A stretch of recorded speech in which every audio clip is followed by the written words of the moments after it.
Johnny Dollar. Johnny, this is Ray Connolly. Oh, yeah, over at Continental Insurance Company. That's right, yeah.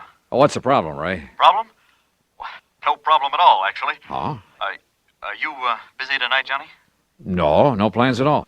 Well, you see, my wife's out of town for a few days, and Johnny, well, I wonder if you'd have dinner with me tonight. Can you do that? Why, sure, why not? Good. Just name the time and place, and I'll meet you there. Well, I happen to have a nice, thick fillet of prime beef in my refrigerator at home, and if you like steak... Sure do. Well, why don't you run over to my place at, say, 6:30? I'll pour you a couple of cocktails, and we'll tackle that steak. Okay, Johnny? Ray. Yeah. You're sure there isn't something that's bothering you? 6:30, Johnny? Yeah, okay, but now listen. Good. I'll see you then. Well, why don't you...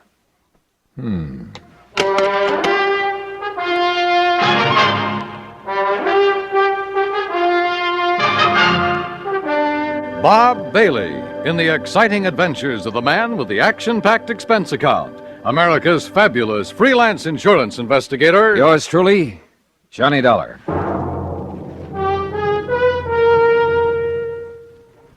Each weekday on CBS Radio, there's a bright package of lively entertainment that goes by the modest title, Just Entertainment. It's where to find Pat Buttram, his cohorts, and his warm humor. Mr. Buttram is ably aided by lovely Marion Morgan and that singing foursome called the Halloran Quartet.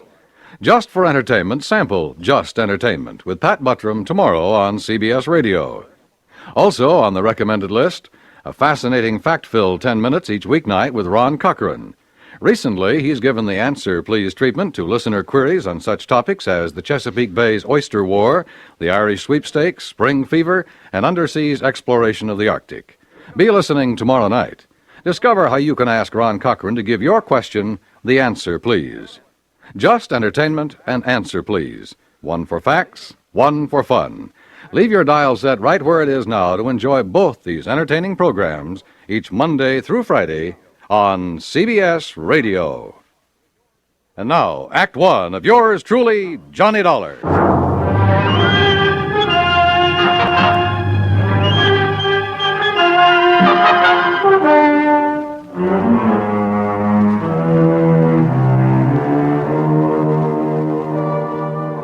Expense account submitted by Special Investigator Johnny Dollar to the Continental Insurance Company, Home Office, Hartford, Connecticut. Following is an account of expenses incurred during my investigation of the fatal fillet matter. There was something very funny about Ray Connolly's sudden invitation to have dinner with him, much less cocktails. I'd been at his office far too many times, had seen the bottles of pills that he kept in his desk, watched his secretary bring him a glass of milk at precisely 10:30 a.m. and exactly 3:15 p.m., had listened to the dull details of his ulcer-free diet more times than I can remember. So when Ray said cocktails, come on now, Dollar, stop trying to build up a case out of nothing. And yet, for reasons that will be made clear later in this report, everything goes on expense account. Item 1, $1.40 for a cab to Ray's apartment. It was 6:30 on the nose when I pushed the doorbell. Oh, and I decided that if he did have something bothering him, I'd let him get around to it in his own sweet time. I wished later that I hadn't. Johnny, I'm glad to see you. Come in. Yeah, how are you, Ray? Well, you know how it is. Those ulcers been kicking up on you again? Yeah, a little. Sit down, Johnny, sit down. Sure, thanks. Now, what would you like? Martini, Manhattan? Got a plain old scotch and soda lying around? I certainly have. Have it for you in a second. Never touch it myself anymore, of course. You mean you're not drinking with me? Maybe I'll have a glass of milk and... Let's see. Yeah. It's time for me to take one of my pills. There you are, Johnny. Thanks. But did it ever occur to you, Ray, that if you'd stop worrying so much about that gut of yours, you might not have so much trouble with it?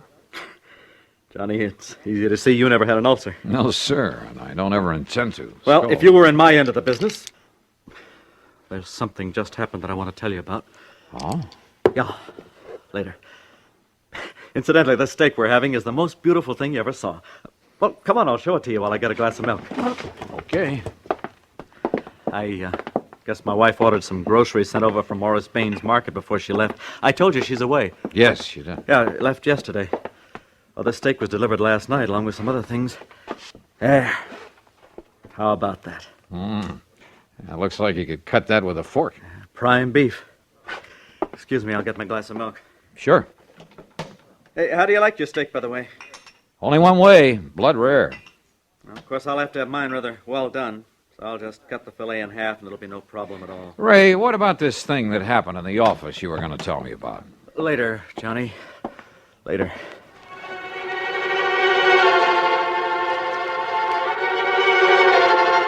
Again, looking back, I wished that I'd pressed the point, but I didn't. Instead, I had another drink, watched him sip his glass of milk, listened to him complain some more about his pet ulcer, and then, finally, we sat down to dinner.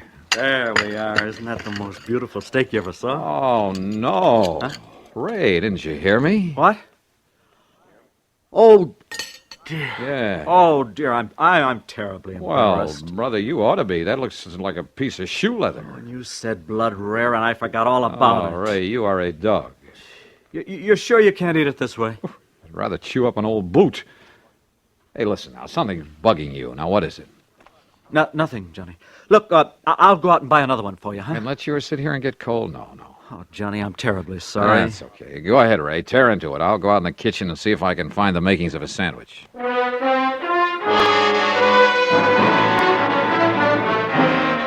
I could have killed him overcooking a perfectly good steak that way. But instead, I made myself a sandwich and stuck around. Because I knew that sooner or later he'd tell me his real purpose in having me come over. And later he did. At least he started to. We had washed the dishes, then gone back into the living room. I had settled down with a third cup of coffee and a cigarette, and he was sipping at another glass of milk. It's just that I don't like being threatened, Johnny. Threatened? Heaven knows I have enough trouble keeping this ulcer under control with just the daily run of problems I have to face at the office. Oh, what do you mean by You know, people demanding more from their insurance than they deserve. People filing claims when they aren't entitled to any insurance at all, and then trying to... Oh! What? Nothing, Johnny. I just... I'll be all right. You forget to take one of your pills, Ray? No, but maybe I better take another. Oh, yes, me. You're taking too many of them. But what was this talk about being threatened? Well, Johnny, this fella by the name of... Oh, no. Ray. Johnny! Ray, what's the matter? This pain in my stomach, it's killing me. Easy now. Here, let me get you on the sofa. Oh, medicine, quick, please. There you are. Now, what medicine? Anything to stop this, Johnny. I grabbed the telephone and called Dr. Ramsey. But because of a traffic tie-up, it was nearly half an hour before he got there. Meantime, Ray lay on the sofa getting paler and paler until he was white as a sheet. The doctor, completely familiar with Ray's ulcer problem, did what he could. But after 45 minutes, realized things were getting beyond his control, so he called an ambulance. Another half hour. And yeah, by the time they got him to the hospital, in spite of injections and oxygen along the way, Ray Connolly was dead. Act two of yours truly, Johnny Dollar, in a moment. Tibet in the news. Who's an expert on Tibetan affairs? Who was the personal guest of the Dalai Lama in happier times at the top of the world? Why, Lowell Thomas, of course. Ask us another part of the world, and there's every chance the answer again would be Lowell Thomas. The roving raconteur has been just about everywhere, seen just about everything. So when a story breaks, he has that extra edge of intimate first-hand experience to give extra dimension to his reporting. One of the most colorful men in the industry, one of the most striking different sounds on the CBS radio network is Lowell Thomas, heard every Monday through Friday evening with his fascinating reporting. Only a network could bring you a Lowell Thomas. Only the CBS radio network does. Remember, the keen mind and formidable experience of this noted world traveler, lecturer, raconteur, and CBS newsman is an exclusive with the affiliated stations of CBS Radio. Monday through Friday evenings, don't miss Lowell Thomas. And now, Act Two of yours truly, Johnny Dollar and the Fatal Fillet Matter.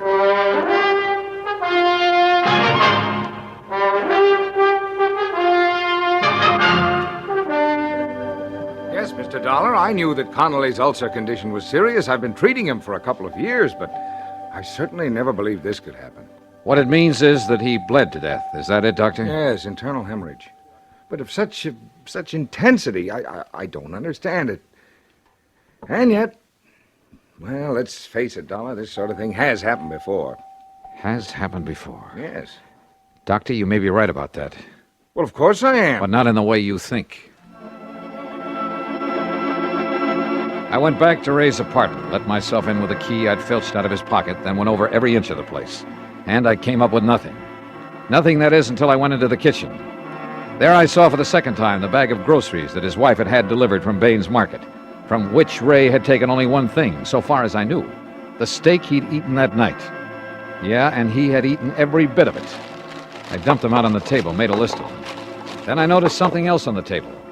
It was a cheap gold-plated cuff link with the initials XD on it. Early the next morning, I talked with Morris Bain, proprietor of the food market. Insurance investigator? That's right, Mr. Bain. Well, no, Joe, just call me Morris. That's what my customers do. Okay, Morris. Well, Well, of course, I'll be glad to cooperate, Mr. Dollar, every which way I possibly can. good. Now, The all I want to second know... shelf on the left, Julius, right over the salad dressing. I gotta keep canned snails. I gotta keep for some of my special customers. But how people can eat those, I don't. Oh, good morning, Mrs. Beckham. It's a lovely morning, isn't it? Now, Morris... Oh yeah, you wanted information. Yes. Oh, Mrs. Vandersloot, how are you, huh? How's your nice little doggy this fight? No! Get him out of here before he does. No, get outside. Out. Oh, what's your problem with dogs in the store? Yeah, I'm sure. But now, do you have a customer by the name of Connolly? Mrs. Connolly? Sure, lovely woman. She was in here only the other... Oh, how do you do, Miss Keena? How's my little sweetheart today, huh? We got a special on those fancy Morris, canned chestnuts Morris, with the light syrup listen that to you me. like. Mrs. Yeah? Connolly was in here when? The day before yesterday. Oh, how's her husband, Mr. Dollar? Is he still suffering from those terrible ulcers? No, not anymore. Oh, it's a miracle. Hardly. The point is, she ordered some stuff from you. Yeah, that's right. We delivered it, too, day before yesterday. What? What did she order? Well, right here in the office, Mr. Dollar, I'll tell you exactly what went over there, but exactly. Good. You wanted breakfast cereals, madam, right there in the second aisle. Yeah, you're welcome. Now, right here in this pile of bills is the one for whatever the... here we are. Mrs. Ray Connolly. Good. Let me compare with the list I have. Sure. Julius! Julius, take care of Mrs. Freeband there by the cheese. Such a time I have with her help. And such an exclusive clientele, you have no idea. Well, did you find what you're looking for? Yeah, everything checks, except for one thing, the steak you delivered. Steak? That's right, a prime fillet, but it's not on the list. We don't sell meat. What? No, of course not. Sadie, double-check the Hathaway order. Somebody made a mistake last week. Wait a minute. That's a good girl. You're sure your delivery boy didn't take a steak to the Connollys? How could he? Oh, fine. No, But we thanks don't anyway, even sell Morris. them. No, it's a pleasure anytime. Be seeing you. Yes, sure. Sadie, did you deliver the Broomfield order, Xavier? So, do it right now away. we try a different tack. Item 2 or 3, whatever it is, a dime for phone call to Dr. Ransom. I suggested he take whatever steps were necessary to make a complete examination of the stomach of the now deceased Ray Connolly. Item 4, 85 cents for a cab to the office of Continental Insurance. Ray's secretary had obviously been crying. I just can't believe it, Mr. Dollar. Yeah, I know, Gracie. Now listen. Did any of the people who've come here to see him ever threaten him? Threaten him? That's right. Well, lots of people have threatened lots of things when they didn't feel their claims were met properly, but he was the fairest, the most honest man. When, Mr. Dollar? Somebody in here yesterday, maybe? Well, yes, there was a man in here yesterday who was very angry about something. Oh? I could hear him pounding the desk in there and swearing. Who was he? I don't know. He must have come back with Mr. Conley after lunch, and I didn't see him leave, but look, he lost a cufflink. Cufflink? Let me... Here. XD. What? Gracie, this is the man I'm looking for. Can you find me a policy with this man's name on it? Just from these initials with all the policies on file? Probably a beneficiary whose claim was settled or refused. You say the man, Mr. Dollar. Yeah, Gracie. The man who murdered your boss.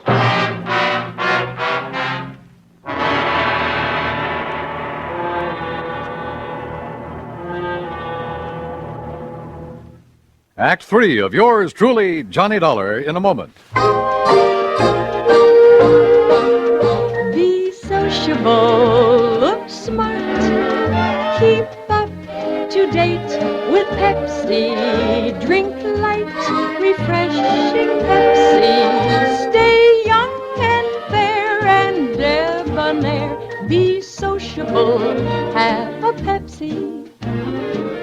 When friends drop in, let your hospitality show you're sociable in the modern manner.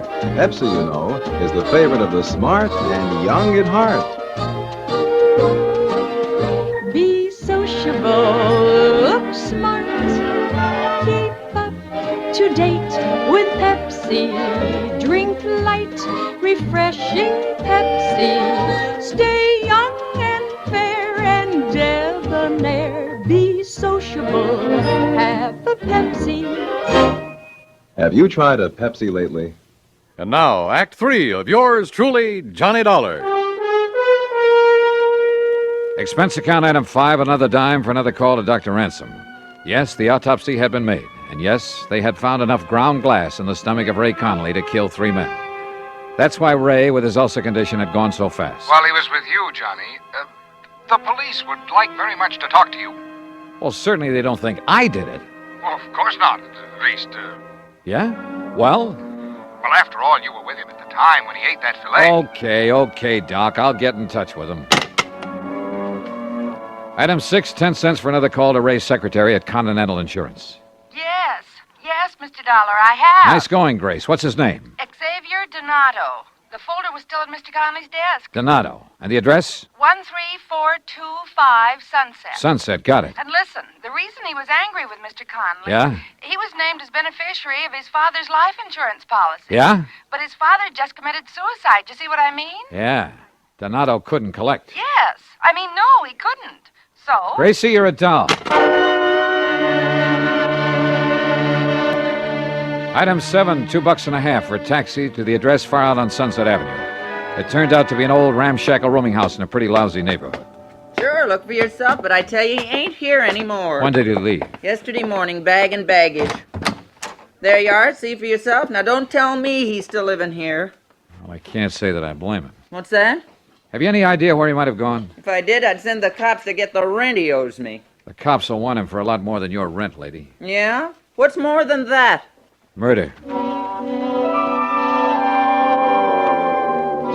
Item 8, another phone call to police headquarters. I talked with Sergeant Jimmy Maxwell in homicide. Only I listened more than I talked. Cufflinks, huh? With the initials XD on them? That's right. What's the idea of not telling us before? As if you didn't know it, that's withholding evidence. And in a murder case... Hey, look, that's another thing, Dollar. If you suspected murder, why didn't you call us in instead of having that doctor order the autopsy? You trying to hide something? Are you kidding? Where are you, anyway? We've been combing the city for you. As if you didn't know it, you got a little explaining to do down look. here. And listen, who do those initials XD stand for? Well, if you let me get a word in edgewise, I might tell you. Well, The D stands for Donato, the X for Xavier.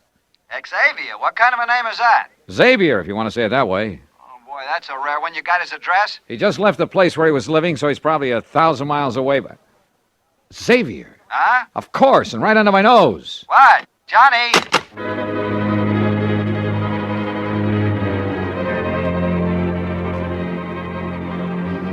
Maybe I should have told him more, everything I knew. But I didn't want to have to wait for the police or anybody else. Ray had been a friend of mine, and to bring his killer to justice was all I cared about. As for that name, Xavier, of course I'd heard it, only a few hours before. And for some stupid reason, it had never occurred to me that it began with the letter X. Item 9, $1.50 for another taxi. This time to the... Yeah, you guessed it. Excuse me, please.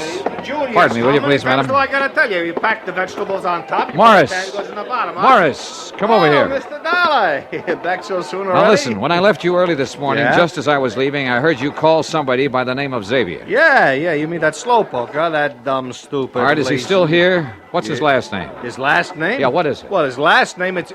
Sadie, how many times I gotta tell you when a customer's got a complaint? Well, this one has. What? No, Xavier. listen, Mr. Dollar. Xavier. Dollar. Xavier Donato. You looking for me, mister? You're Xavier Donato? Yeah. What do you want? I just want to show you a couple of cufflinks. Here. Are these yours? Yeah, mine. Then don't try to pull a gun. Me? I got no gun, mister. I found one of these in Ray Connolly's office. Sure. I got mad. I slam bang on the desk at him. I found the other one at his apartment, where you delivered that steak to him. That steak full of ground glass. Where'd you get that steak? Wilson's Prime Market along the way to his place. Then you put in the glass and took it up to him. Yeah. That was pretty good, huh? Say, you from the cops? You expecting the cops? I don't know. But you didn't run. You didn't leave town. Sure, because I'm smart. You leave town, they know you done it. They chase you, they catch you. And honest, I didn't know it was going to kill him. You know it now. But I had to get even. You know, because he wouldn't give me that insurance because my old man killed himself. So did my grandpop and his old man. Just because they didn't get something they want. You mean they all committed suicide? Sure, because they was all, you know, off in the head. But not me. You understand? Because I'm smart. Somebody does something against me like that insurance, well, I get even with them. You understand? I don't go kill myself, I get even with them. And you think they're gonna find out? No. You think they're ever gonna catch me? What do you think? Oh. You did, didn't you? Yeah. Gee. I guess you're even smarter than I am, mister. Yeah. Come on, Xavier.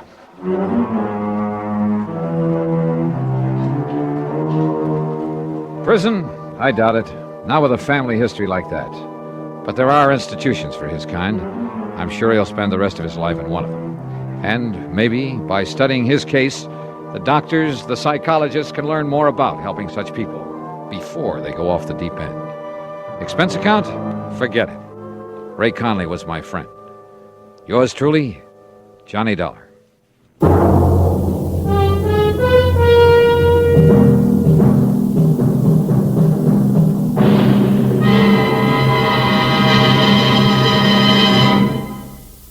Our star will return in just a moment. A good college education has a lot to do with your future. Whether you're a student, a parent, a college alumnus, a prospective employer, or just an average citizen, you have a stake in the future health of our colleges. The future security and well-being of our nation depends on them. Now is the time to help by contributing to the college of your choice. Just as our elementary and high schools have become overcrowded, so now our colleges are threatened by the increased school population. Funds must be forthcoming now to expand college facilities and hire more professors. Otherwise, our colleges will be unable to handle the millions of future students seeking entrance. If we are to keep pace with the Russians in scientific developments, if we're to improve our standard of living and maintain our free way of life, we must have greater college facilities and have them now. For more information, write for a free explanatory booklet to Higher Education, Box 36, Times Square Station, New York, 36. Now, here is our star to tell you about next week's story. Next week, a pair of twins. And believe me, they bring me a double dose of trouble. Join us, won't you? Yours truly, Johnny Dollar.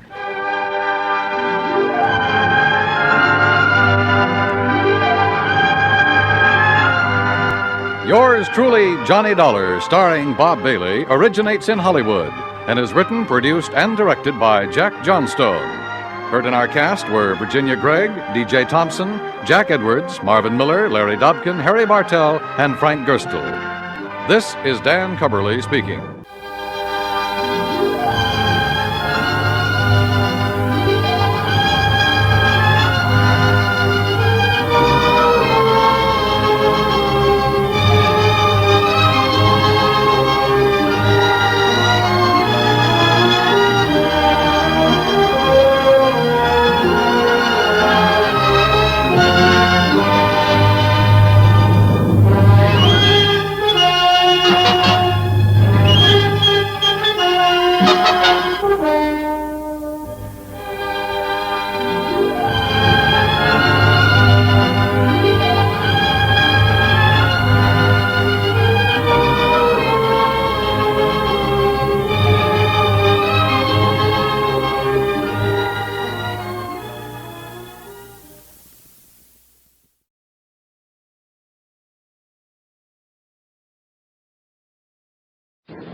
Johnny Dollar. Hi, Johnny. How are you? Who's that, Ted? That's right. Ted Orloff, Los Angeles. Well, how are you, Ted? What goes with you these days? Problem. Haven't we all? Series of fires, Johnny, that have been costing Western Indemnity a heap of dough. Suspect arson? Suspect? I'm sure of it. But, Johnny, somebody's got to prove it. Prove I'm right. Can you make it? Sure, Ted. Why not?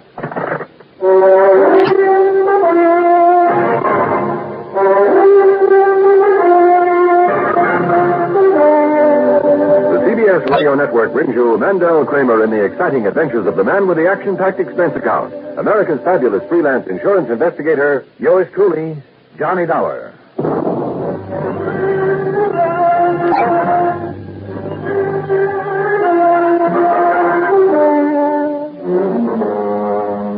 Expense account submitted by Special Investigator Johnny Dollar to Western Indemnity Company, Los Angeles office. Following is an account of expenses incurred during my investigation of the All Too Easy matter.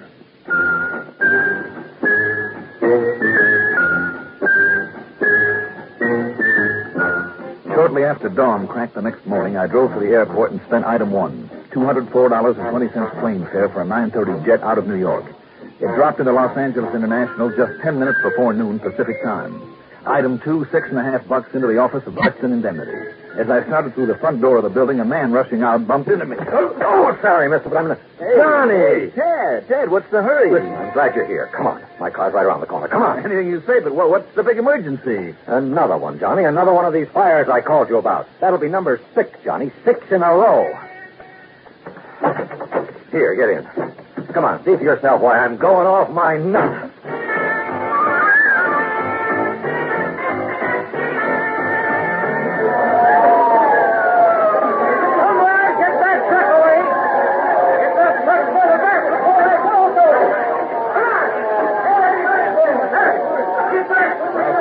That old building is going up about as fast as anything I've ever seen. You ask me, that's going to be a total loss. Yeah, sure, like the others. Thank God no people have been living in it, not for years. But that doesn't lower the insurance we're going to have to pay. If only I didn't know there were going to be more of them. What do you mean you know? I mean that firebug will start exactly 15 more of them before he's through if somebody doesn't stop him. You seem to know an awful lot about him. You bet I do. Plenty. Except for his next method and where he's going to strike next. Oh, wait a minute, Ted. Where's the arson squad in all this? Yeah, where? Don't you know your fire department out here is one of the best in the country? And if it is arson... Sure it is. They agree it is. But in spite of all I tell them, they refuse to grab the guy who's doing it. I mean, you know who this torch man is? I sure do, Johnny. Well, who is it? Look out! Get back! You're right. That wall is gone. There it goes. Boy, that was too close for comfort, Ted. Come on, let's get out of here. Nothing for us here until it cools off. Good. Let's go someplace where I can get a drink. Boy, I can use it.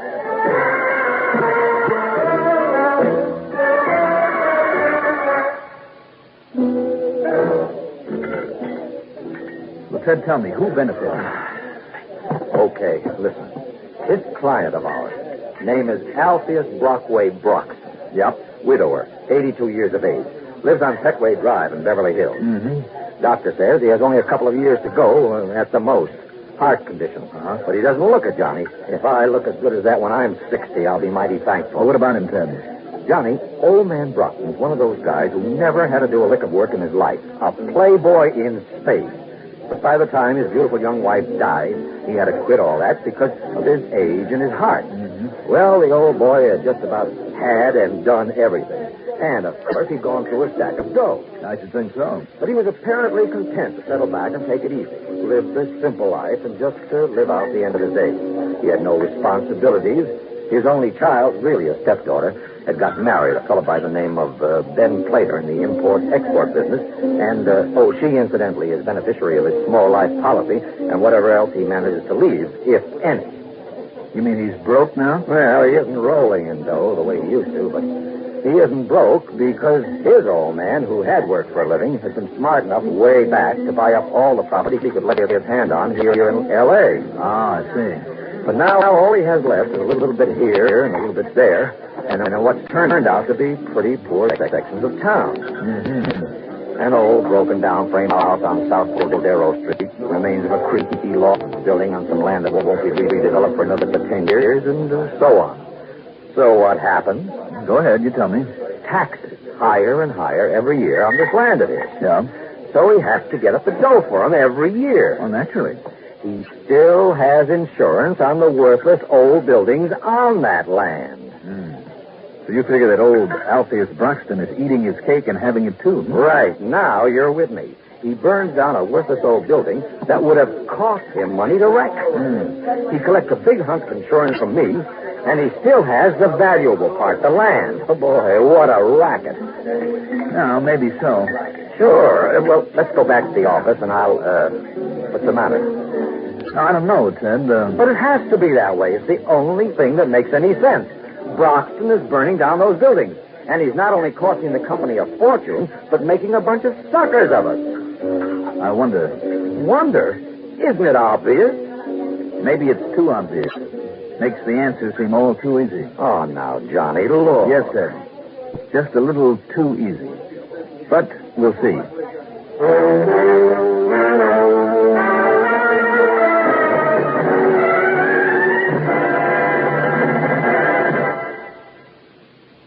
When you have to stay alert, don't let drowsiness slow you down.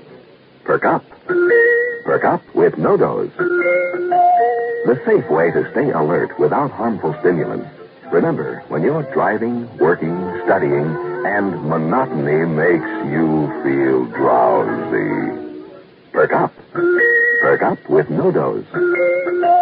No-Dose.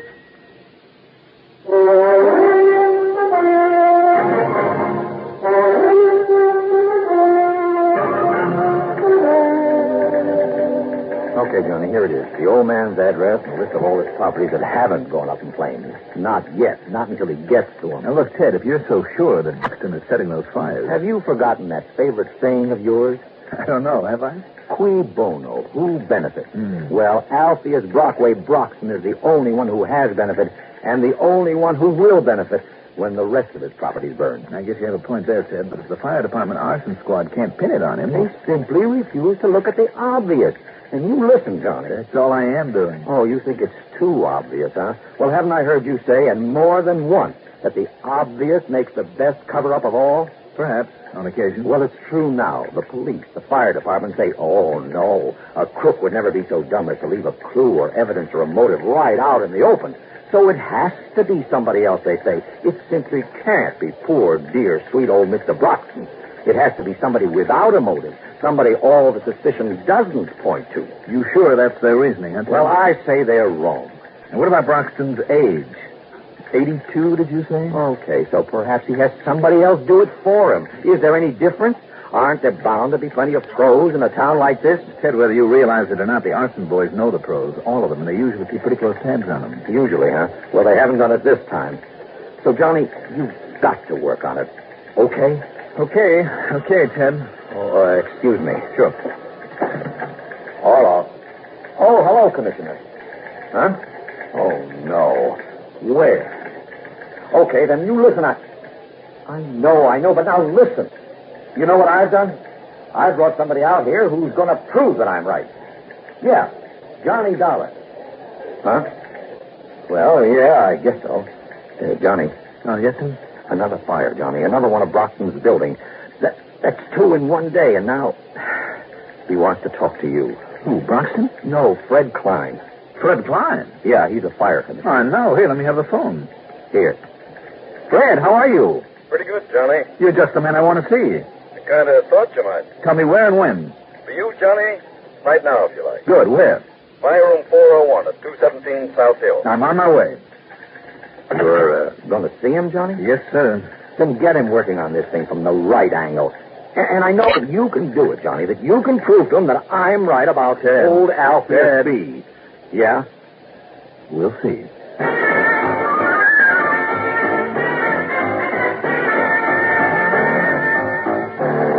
Item 3, $50 deposit on a rental car, and 20 minutes later, after the usual amenities, Fire Commissioner Fred Klein sets me straight on a few things.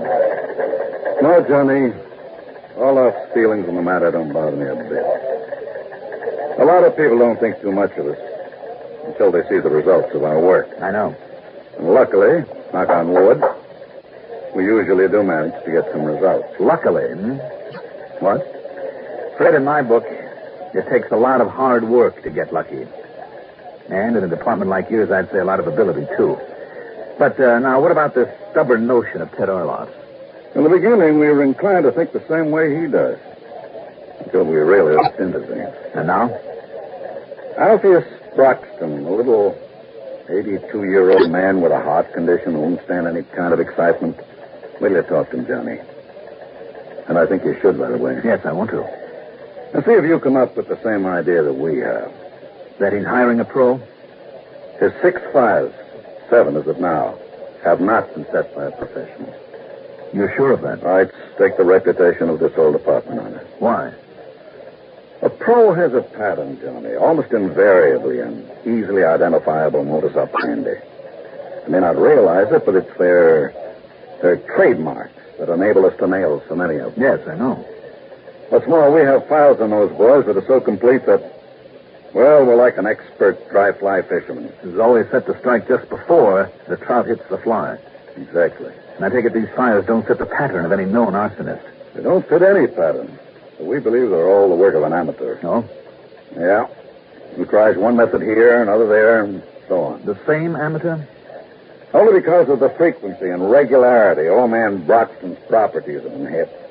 7 in less than 6 weeks, you know. Yeah, that would seem to indicate at least that he's in back of them, wouldn't it? Will it? Go see him, Johnny. I will. And who knows? Maybe you'll come up with the same idea we're working on. Which is what? Talk to him. Then we'll compare notes. And remember one thing. Yeah?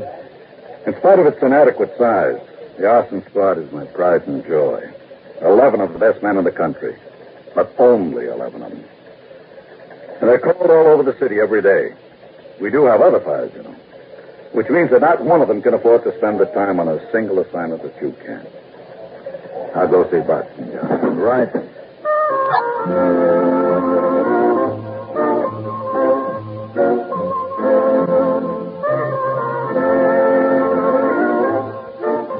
I drove out to South Peckway Drive and talked with Mr. Broxton. Fred Klein was right. That old man would have been utterly incapable of setting those fires. The excitement alone would have killed him in a minute. What's more, although he was no longer wealthy, he was perfectly content to live out the rest of his days taking care of his modest little house. Motive? Absolutely none. He didn't care about accumulating money to leave to his stepdaughter Lois and her husband. They were grown up and able to take care of themselves. He didn't see much of them. They'd never been to him for help of any kind. And they'd assured him they were getting along just fine. So on the strength of that one brief conversation with him, by the time I thanked him and left, I was completely convinced of his innocence. But then, a few blocks away, it suddenly hit me. A couple of things. Ted Orloff's reminder of my own words, cui bono, who benefits, and the old man's insurance policy in the state. The same idea Fred Klein said that he had? Maybe. Maybe not. But it was certainly worth following up.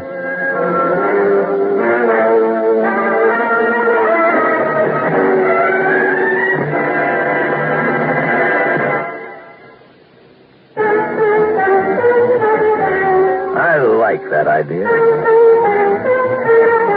Newport filter cigarettes. Newport menthol cigarettes. I like that idea.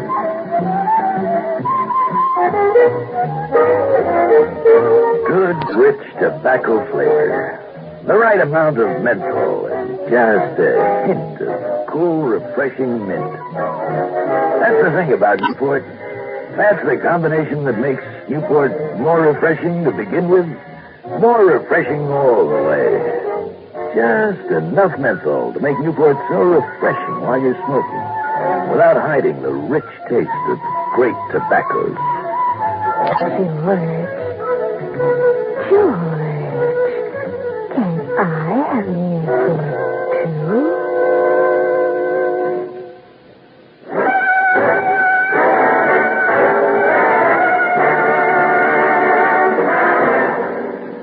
Expense account item 4, a dime for a phone call to Mr. Broxton.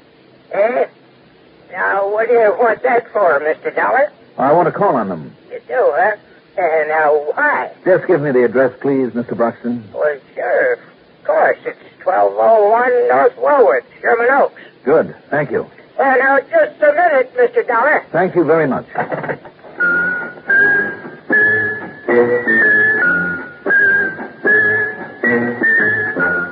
Item 5, $10.40 for a fancy imitation leather portfolio plus $1 for some gold lettering on it that said Federal Housing and Occupation Survey. Then I drove to the San Fernando Valley to Sherman Oaks, to another modest little home. A rather poor sort of home is more like it, because of the neglect it showed both inside and out. And the woman who met me at the door? Well, she was young, good-looking, cheerful, well-spoken, but there was something about her that belied not only what I'd heard, but what she told me. More important, what she told me about her husband. You'll have to pardon my looking this way, but I just got home from work. Oh, that's perfectly all right. Federal Housing and Occupation Survey. That's right. Another big government investigation? Well, it's just a kind of general survey. Oh, I see. Why'd you have them pick on us? Us? Yes. Oh, you're married then? Oh, yes. My husband's name is Ben Plater. And I'm Lois Plater, Mr. Dollar, did you say? That's right. Won't you sit down, Mr. Dollar? Oh, I'm sorry. I guess this pacing of mine is just kind of a nervous habit. I hope you don't mind. Oh, not at all. Well, now, what can I tell you? You say you go to work? Oh, just to fill in time, you know. I'm a typist over there, Jack. Oh, I see. And your husband, does he work? Oh, yes. He's in the import-export business. Oh. And his office address? Well, that's his little office right behind that door. Oh, I see. But he isn't here now, hmm? No, he left for Mexico, where he has a lot of business contacts. Mm-hmm. And when did he leave, Mrs. Plater? Yesterday morning. I see. Now, what does he do then? Oh, there's a big sort of cement machine that's used in building work, and it's made by Centorga Corporation over in East Los Angeles. Mm-hmm. And then there's a sort of a crane that goes on a truck that he imports from Finland. I see. And an air conditioner that's made over in Long Beach, and some Japanese transistor walkie-talkies. All sorts of things. I see. Oh, that's some of the literature on that desk beside you. Yes, I see. Well, would you say he's pretty successful at it? Oh, yes, very. Good. All right, now suppose I look around the house. All right. And we'll start with his office. Oh, dear, I'm sorry. Sorry? Well, he always keeps it locked. And he keeps the only key with him. Oh, well, that's all right. We'll skip it for now.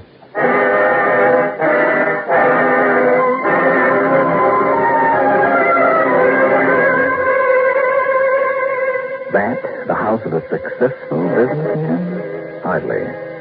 And among the papers on the desk, I'd glimpsed a reposition notice for their TV set. So as soon as I'd made a cursory inspection of the rest of the house, I left and drove to the nearest gas station and ran up item 6, $1.30 on 2 phone calls. The first was to the head of the Centorgo Corporation that she'd mentioned over in East L.A. Now, don't mention Ben Plater's name around here, Mr. Dollar. Oh, why not, sir? All he's been is trouble for us. An expense. Sure, he had a working arrangement with us until we got wise to him. All those phony claims to have a lot of big deals pending down in Mexico. Baloney. Well, I think he's just a lazy, good-for-nothing... Look, over the phone is no good. But if you want to drop in here, Mr. Dollar... No, thanks. I don't think it'll be necessary.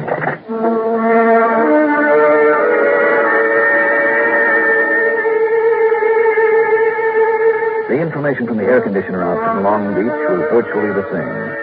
Then I dropped in at the state employment office near where they lived. And there I learned Plater had had something like a dozen jobs in the last 5 years. Had held each one of them just long enough to get fired, then collect unemployment insurance. And some disability insurance as well. All right.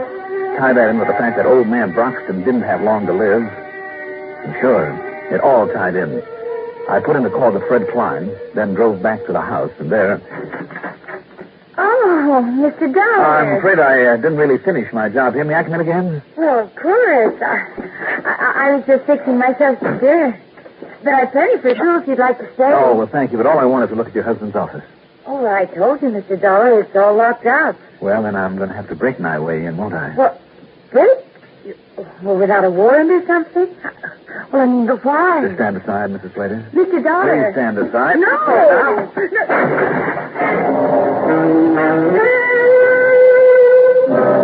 What I found in that room after turning on the light? Long strips of paraffin tape, candles, cans of solvent, of gasoline, even a couple of crude timing devices made to set off a blaze. I'd been right. Ben Plater was behind the fires, and the reason? To add every possible dollar to the old man's bank account before he died and left it to Lois. And there was all the evidence I could need. The case was closed. Almost. Okay, Dollar, don't move.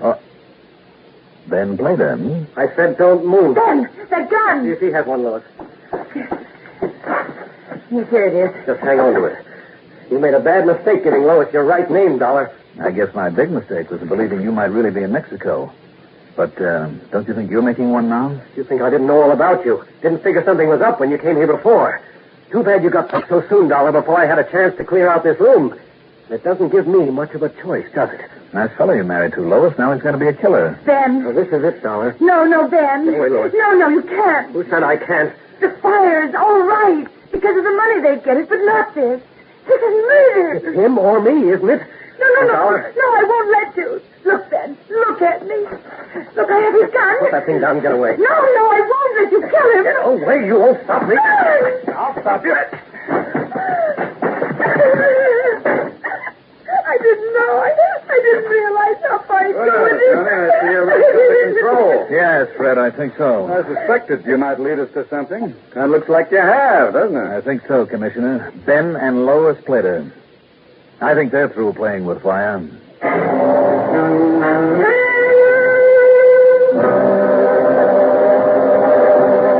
Not a very pretty one, I know. And I hope the shock of it all isn't too much for old Mr. Bruxton. Expense account total, including the trip home, $491.34. Yours truly, Johnny Dollar.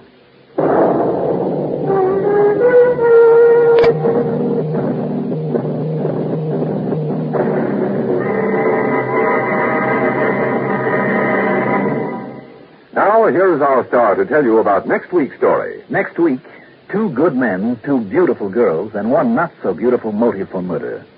Join us, won't you? Yours truly, Johnny Dollar.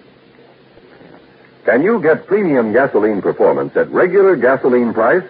Find out what so many other car owners have found. In 3 out of 5 cars, regular priced Sinclair Dino gasoline matches performance of premium gasolines, saves you up to 4 cents a gallon. Almost anywhere you see the Sinclair sign, you can save up to 4 cents a gallon with Dino and still get premium performance and mileage. Drive with care and buy Sinclair Dino gasoline.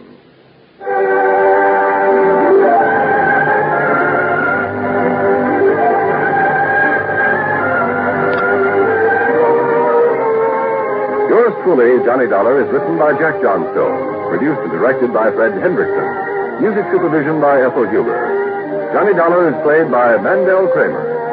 Be sure to join us next week, same time, same station, for another exciting story of yours truly, Johnny Dollar. This is Art Hanna speaking. Johnny Dollar. Pat Fuller, Johnny, at Universal Adjustment Bureau. Well, hi, Pat. Pat Fuller, did you say? That's right. Well, how come? What? Well, Pat McCracken's always been my contact over there at your place, 5 or 6 years now. Haven't you heard? Pat's retired. Retired? Yeah. At his age? Well, he's only about, 50 on the nose. Been here since he was 25. So now he's off and gone with a real nice pension from the company. Son of a gun. Well, I always did know I was in the wrong end of this business. You want a job as a company man? Come on over. Who knows? Maybe you can live long enough to earn a nice soft pension, too. If, that is, you'll do the same thing he did that I'm doing. What do you mean? Well, you know, instead of keeping your own hours, traveling around all over the country all the time, new places, new faces, lots of excitement, well, you'd have to be tied down to a desk 9 to 5, day after day, month after month, year after year. Yeah. But think of the advantages. You'd have Christmas off and New Year's and the 4th of July. Well, now, let's, And all sorts of free life and health insurance and other benefits. A couple of weeks off with pay every let's forget year. it, Pat. I think I'll stay freelance and free. Whatever you say, Johnny. Anyhow, with McCracken gone, I've taken over. Well, what's on your mind? And I hope it's something that'll get me really away for a change. Don't ask for it. Before this thing's over, you may find yourself having to cover the whole country, from stem to stern. Oh, it sounds intriguing. What is this thing? One of the oldest and simplest rackets that ever hit the insurance business. But one of the hardest to catch up with. Tell me all. Why don't you come on over here? I will. All right, I'm on my way.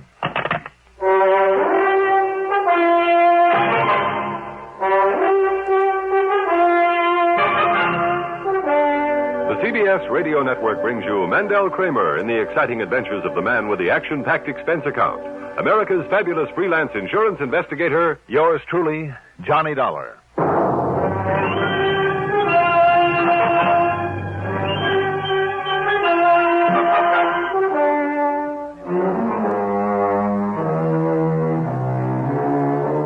expense account submitted by Special Investigator Johnny Dollar to the Universal Adjustment Bureau, Home Office, Hartford, Connecticut.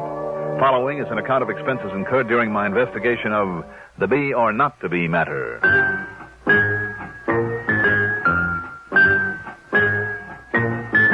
Expense account item 1, $1.20 for a cab to Universal Adjustment Bureau down on the square. Pat Fuller was about 40, I'd say, and in spite of his easy, casual manner, it was obvious he didn't miss a trick. Very much like his predecessor, Pat McCracken. Wow, glad to see you, Johnny. How are you, Pat? Fine. Sit down. Let me tell you all about it. Okay. Cigarette? Thanks. Now, as you know, Johnny, here at Universal Adjustment, we handle claims for a list of insurance companies as long as you're on. I know. And all over the country, every state in the union. Uh-huh. But only the sizable claims. The little ones for a few hundred, a few $1,000s, well, it's cheaper for the companies to handle them, to pay them off themselves. Sure. However, they're all required to inform us about them, even if they involve only pennies. I see. But unless there's something unusual about those small settlement reports, they're simply glanced at and then filed away. Well, now I take it you've run across something unusual. I sure have. You see them here?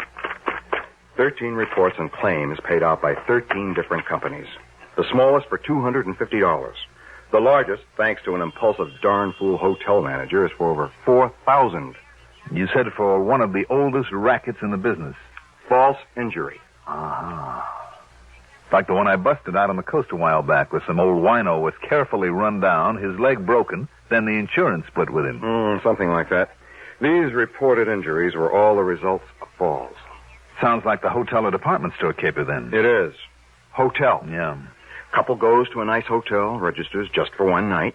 The man carefully explains to the clerk that they have important business in some other town the following day. Sure. Just before checkup time, they casually walk across the lobby. Mm-hmm. And she suddenly trips on the edge of a rug or slips on the polished floor, lets out a yell of I pain. know the rest. He yells for the manager, hauls her up to the room. By the time the manager gets there, she's putting on the agony act, and they threaten to sue the pants off the hotel and raise a big stink. Right. They usually demand around $100,000. Threaten to call in some local lawyer they just happen to know. Yes. And the manager, all excited and hoping to avoid a lot of adverse publicity, as well as a lawsuit, has them sign a release. Pays them something in cash, whatever they can talk them into, and they're on their merry way. Pat, why don't these hotel managers ever learn to hold on to people like that and make them undergo a medical examination? Oh, this pair's clever, Johnny. In more ways than one. How do you mean? Well, the woman usually slips on a spot of oil or grease. Who's to prove that they put it there themselves? After all, nobody's watching them every second, simply because nobody knows who they are and what they're up to. Yeah, I see what you mean. But Pat... Also, Johnny, in every one of these cases, some doctor has been called in, made a quick examination, and confirmed the fact that there was an injury. And insisted that they stay around for a while? No. Like I said, they've already established the fact that they have to be in some other city on business. Thousands of dollars at stake. That if they're made to stick around, then they'll really sue. Yeah. 13 in a row, you say? All over the country, and all within less than 4 months. Doggone it, Pat. If there really is an injury in each case, at least enough to fool a doctor. I know. That's puzzled me, too. Well, it doesn't sound like the same couple, then, does it? But it is. I'm sure of it now. Why? Well, Johnny, you know as well as I do that most crooks develop a sort of pattern, whether they themselves realize it or not. Well, you know that some of them set a pattern deliberately, leave a regular trademark just to show off. Right. Or just to make the cops look silly. Exactly.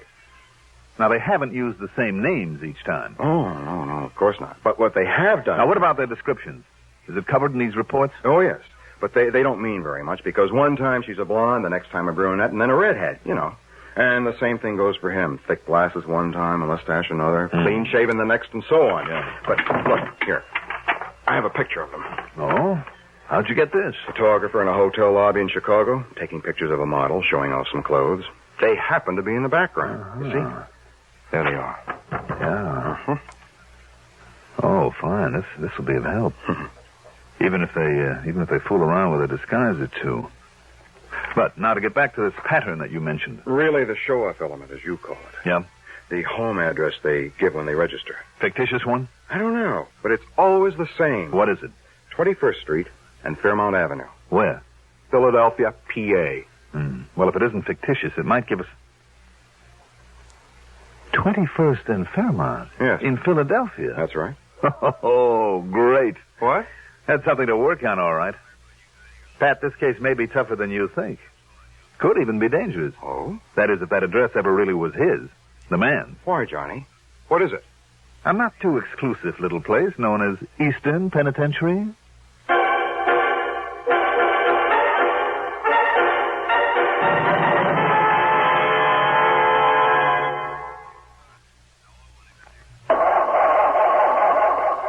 cars left out at night or in unheated garages.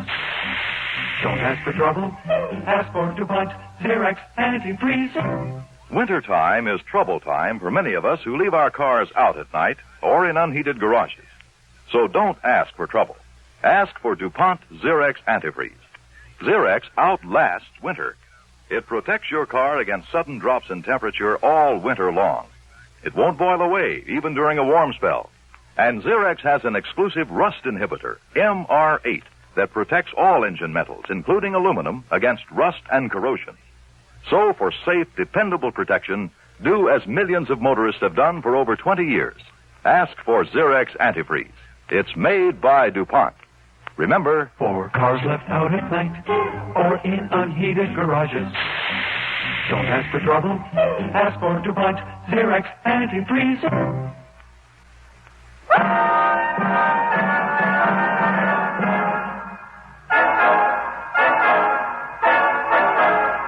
Okay now, Pat. You could spend a lot of time and money sending a copy of this picture to every hotel in the country together with a warning to look out for this couple. But do you know how many hotels? But it probably wouldn't mean a thing. Because of the way they change their appearance somewhat each time. Mm-hmm. And because they're pros and they're smart. They'd get wind of the fact that they're being looked for and duck under cover, maybe even try some other caper until the heat died down. After all, if they're clever enough to stand a doctor's examination. Because I still don't get that part of it. I don't either. Anyhow, to really nail them down, it looks to me like they'll have to be caught in the act. But how can you possibly know where they'll operate next with this fake injury racket? Now, you said they've been all over the country. Look for yourself. Boston, Philadelphia, Houston, Albuquerque, Chicago, Miami, Portland, Oregon, Portland, Maine, Portland, Indiana. They seem to like that name. Part of a pattern? Who knows? Go ahead. Seattle, Wichita, Kansas City, and Minneapolis, Minnesota. And I'll be darned if I can see any pattern. They're pretty smart to move around so much. It'd be a lot easier to figure the next move if they covered one area, even one state at a time. There might be a chance of finding some plan in their movements, but there was only a relationship between these cities, or even some alphabetical order. Something to latch on to. A pattern? Yeah, some pattern aside from their method of operation. And of course, that ridiculous address. A state penitentiary yet. Maybe there is. What? It's only a wild hunch, but sometimes those are the ones that pay off. What are you thinking of? Can I borrow this picture of them? Sure. And a list of the towns they've hit so far. Of course. I take it there's no question about my being on expense account. Of course you are. All right. Where are you going, Johnny? What are you going to do? You think they'd like to see me in the state pen?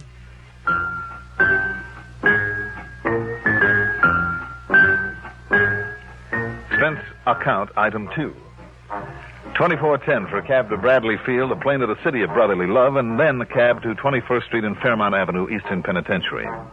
One of the assistant wardens was all cooperation, and after studying his records for a few minutes, he came up with some highly valuable information. Yes, Mr. Dollar, it's Harry Bain, all right. There's no question of it. Harry Bain? Finished out his term for burglary only a little over a year ago. Burglary?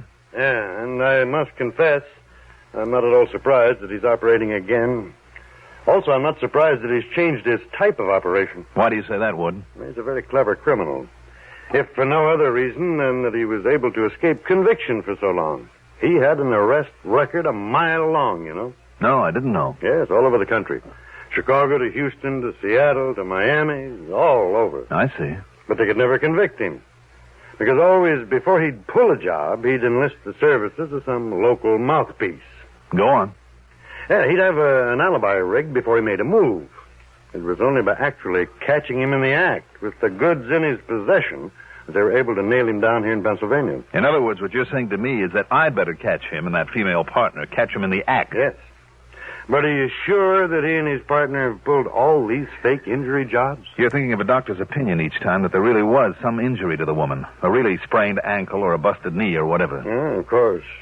After all, recovery from something like that some 13 times in only 4 months. I know. It bugs me, too. Unless you can definitely prove there's no actual injury after one of her falls, and regardless of a doctor's opinion, mind you. In other words, Mr. Dollar... In other words, Warden, the first thing I have to do is find out where they're going to pull their little stunt next and be there when they do. Yes. All right, then. Maybe that's where you can help me. How? You have a list of all the cities where this Harry Bain operated before you got him? Yeah, right here. Boston, Houston, Portland... All right, now, wait, just 1 minute now. Just let me Let me check your list against this list of mine. All right, now, go ahead. Okay. Boston, Houston, Portland, Oregon. Check. Portland, Maine. Right. Portland, Indiana. Right. Miami. Wait a minute. Huh? Yeah, all right, go ahead. Go New ahead. Orleans. Oh? Chicago, Seattle, Wichita, Minneapolis, Albuquerque, Little Rock, Duluth. Yeah. Kansas City, and here in Philadelphia. Good. Then there is a pattern. A what, Mr. Dollar? You gave me the same 13 cities that I have on my list. All of them places where he already had a contact with a crooked lawyer from his burglary days. Oh. Also, you gave me 3 new ones. New Orleans, Little Rock, and Duluth. Towns that he hasn't hit yet with this new racket.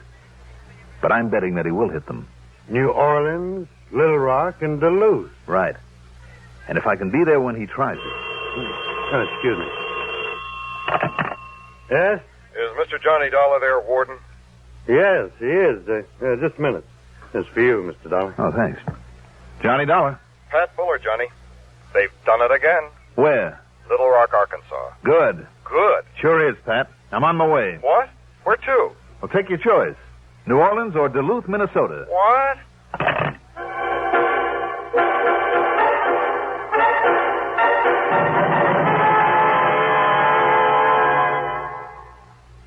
The most effective aid to needy families abroad is given each year through the religious organizations of America.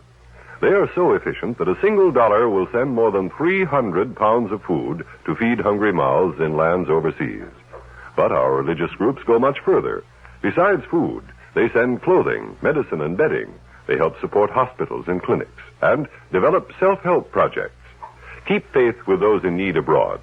Give through your faith.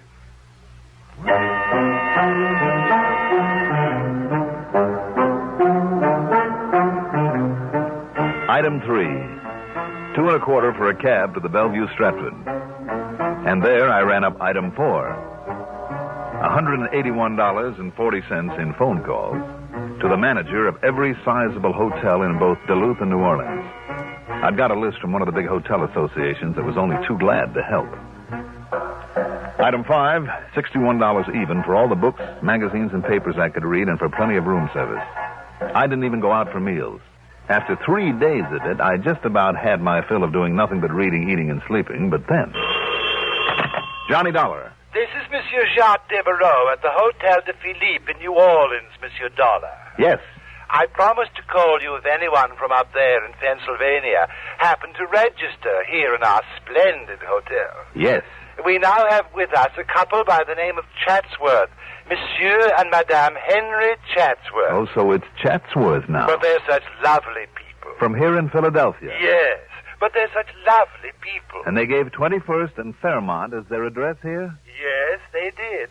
But they're such lovely people, Monsieur Dollar. Now, listen. I just refuse to believe they're those horrid rascals that you telephoned Now, you about. just hang on to them. I'll grab the first plane I can. Hang on to them? What? But they're only staying overnight. I know. Monsieur Chatsworth has to go north on business tomorrow. That's what he thinks. Item 6, $4 for a cab. Item 7, $81.45 plane fare. But the only flight I could get didn't leave until the wee small hours of the morning, so it wasn't until after breakfast that we finally pulled into New Orleans. Item 8, another $4 for a cab to the Hotel de Philippe. And there, the prissy little manager suddenly became a real problem. And I tell you, Monsieur Dollar, that I simply refuse to believe that nice Monsieur and Madame Chatsworth are those horrible cooking men.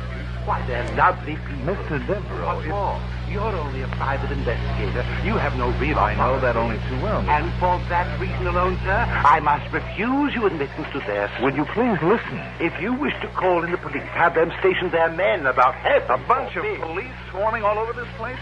Harry Bain, who calls himself Chatsworth, would smell them a mile away. He and the dame with him would simply take a powder. At least that would save my hotel from any embarrassing situation, which is all I care about. Sure, and would let them scot-free again. And I simply refuse to believe that such lovely people... You said that. And I meant it too, sir. Now, if that's all, Monsieur Dollar... Oh. All right. right, Mr. Devereaux. You almost make me wish they would knock you over. I've told you. You simply refuse to believe. Yes. Now, must I order you off the premises? You mind if I stop at your bar long enough for a drink? I think I need one. Not at all. But I shall be watching you. Oh, I'm sure you shall. Oh, good morning, Mr. Chatsworth, Madame Chatsworth. You're up early this morning. I ducked behind a pillar and listened. Oh, yes, monsieur. We plan to have breakfast I could in your catch only lovely little snatches coffee of their shop. conversation. Too bad you can't and I stay just with us prayed longer. that You're Devereaux such wouldn't tip them off. Well, we'd like to stay, Mr. Devereaux, but we've got to leave for New York. Big business deal up there, and if me and the missus aren't there right on time to sign some papers, it could cost us a fortune. I mean, really big money. Yes, so we're all packed, and we'll be leaving right after breakfast. Oh, I'm so sorry. But of course I understand. Sure, I knew you would. Well, come along, dear. Yes, Henry. Oh, my, am I hungry. Now, Monsieur Dollar. Monsieur Dollar. While the manager looked for me in the bar, I ducked across to the other side of the lobby, grabbed the bellboy, and shoved a 5-spot into his hot little hand. But for what, sir? Mr. and Mrs. Chatsworth, the number of their suite. Well, it's 2:14, but may I ask, Good. sir, why Now, you... where can you and I have a little talk, all alone?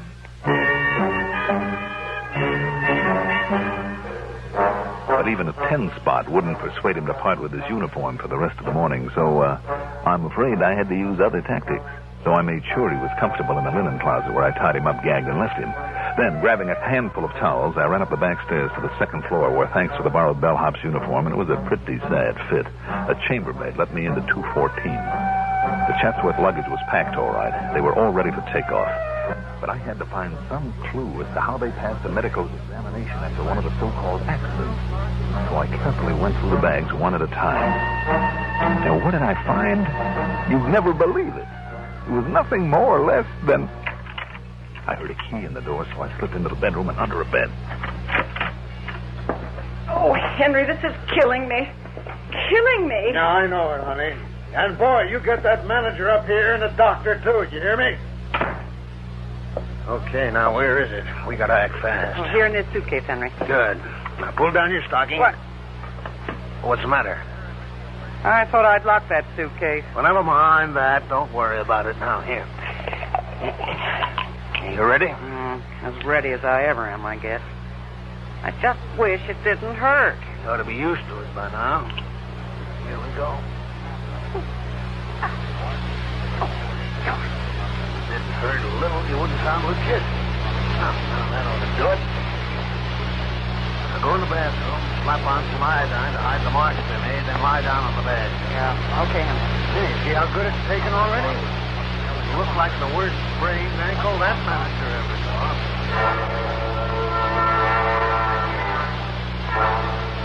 Clever. If we see a genius. And when the manager brought a doctor in, they put on a mask. Should have won an Oscar. Just one look by that doctor, and he was completely sober. But when he suggested the vein, it is Chatsworth, that she'd stay around for a hospital here. Why, you old fool, didn't you hear what I said? If she isn't in New York with me by tonight on that business deal, it could cost us $1 million. So if you make her stay here, I'll sue you, too. The way I'm going to sue this hotel for that slippery floor down there in the lobby. Please, Mr. Chatsworth, not so loud. You know what's good for you, Sawbones? You'll give her something to ease the pain so we can catch our plane. Then you'll get out of here. Please, Doctor, you better. And as for you, Mr. Devereaux... Yes, sir. Well, I've heard plenty about cases like this, about you hotel guys being so careless with slippery floors. And I'm going to sue you for $50,000. Please, Mr. Chatsworth. Okay, you've been nice to us, so I'll make it 10 or 15,000. Oh, no. You know a lawyer by the name of Frankie Tabello? That crook. What if he is? All I care is he gets me 10 grand for this. Mr. Chatsworth. Yeah? Perhaps the injury isn't as bad as it looks. And if we pay the doctor's bill and, say, $200 or $300... What? You out of your mind? But I don't want a lawsuit or the publicity. And I'm only trying to 1,000, perhaps, in cash, immediately. Now, listen. I've got you over a barrel and you know it. So you're going to pay for this, and plenty. Now make me a decent offer. And the price they settled on? $2,000. Cash, immediately. But as Devereaux, the poor excited sucker, was about to go downstairs and get it, I crawled out from my uncomfortable spot under the bed. And you know something? Henry Bain and the woman gave up without a struggle when they found out who I was and what I was doing there. And the manager, when I pulled the little glass jar out of their suitcase and showed him how they made their phony accident look so real. Real enough to fool a doctor. Well, believe it or not, the shock was so much for him he almost fainted. So, that was that. And the expense account total comes to $471. Wait a minute, I forgot to tell you about the trick. Their little trick for making that ankle swell up and look like the worst sprain on record.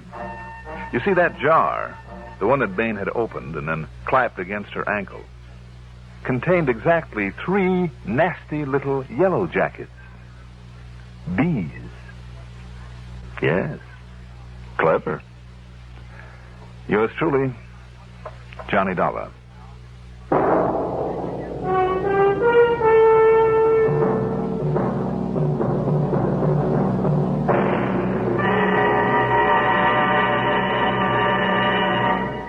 Now, here is our star to tell you about next week's story. Next week, one of the nicest killers I've ever met. Join us, won't you? Yours truly, Johnny Dollar. Yours truly, Johnny Dollar, is written by Jack Johnstone, produced and directed by Bruno Zerato Jr., music supervision by Ethel Huber. Johnny Dollar is played by Mandel Kramer. Also featured in our cast were John Thomas as Pat Fuller, Ivor Francis as the hotel manager, Robert Dryden as Harry Bain, alias Chatsworth, Gertrude Warner as Mrs. Chatsworth, and Bob Donnelly as the assistant warden. Be sure to join us next week, same time, same station, for another exciting story of yours truly, Johnny Dollar. Art Hanna speaking. Johnny Dollar. Happy New Year, Johnny, and many of them, and may your shadow never grow less and all that sort of stuff. And the same to you, cheerful Charlie. Yeah, only as Hal. What? Hal Kemper. You know, Eastern Liability and Trust. Hal, how are you? What's a good word? You made any plans for dragging in the new year in the usual fashion? Oh, in my usual fashion, yes. Well, now, what's that supposed to mean? Well, it means that instead of getting myself hooked into some big, noisy, drunken party, and then risking my one and only life among all the crazy drivers who'll be seeing double because of the parties they've attended, instead of greeting 1962 with a hangover headache, I have other plans. Oh, yes, I forgot. Hmm? That luscious little damsel you've been courting all these years, Betty Lewis. Well, that's just the trouble, Hal. What's the deal, Johnny? Quiet little supper, just the two of you over at her place with a log crackling on the hearth and candles on the table, all that sort of stuff. Oh, I'm sorry, Hal. And at the stroke of midnight, a glass of sparkling champagne to match the sparkle of her lovely eyes. How am I doing? I guess right? Not quite. Betty's out in Ohio spending the holidays with her folks. Oh, well, good. What's good about it? It means you have no plans. So, Johnny, I'll tell you what you do. Sorry, Hal, but I'm going to be sensible, stay right here, have me a quiet little drink, listen to all the celebrations on the radio, get a good night's sleep, and start the new year cool, calm, and hope I can make a good one of it. Well, now, before you settle down, Johnny, how's about coming over here to my house for a few minutes? Hal, I'm sorry. No, I want you to meet and talk to Dr. Albert Begley is all. Dr. Begley? The heart man? The heart man. Why? Because of something he's just told me about one of his patients, who happens to be an important client of ours, a wealthy old widow by the name of Mrs. Nancy Cunningham. What about her? You come on over here to the house. Let Dr. Begley tell you. Hal, on New Year's Eve? Look, I thought I got over the point that I'd rather stay out of a car tonight. Let's wait until sometime in 1962, like tomorrow, maybe. Now, only one trouble, Johnny. If we do wait, if what Dr. Begley says is true, that nice little old lady might never live to see 1962. Oh? Yeah. I'll be right over.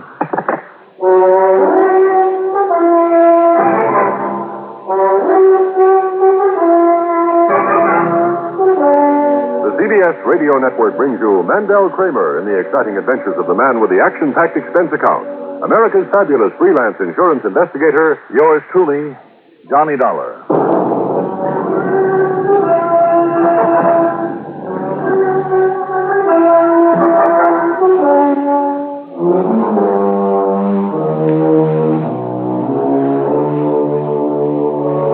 Expense account submitted by Special Investigator Johnny Dollar to Eastern Liability and Trust Insurance Company, Home Office, Hartford, Connecticut.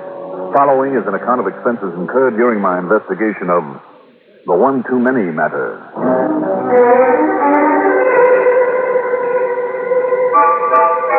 Expense account item 1, $4.80 for a tank full of gas from my car.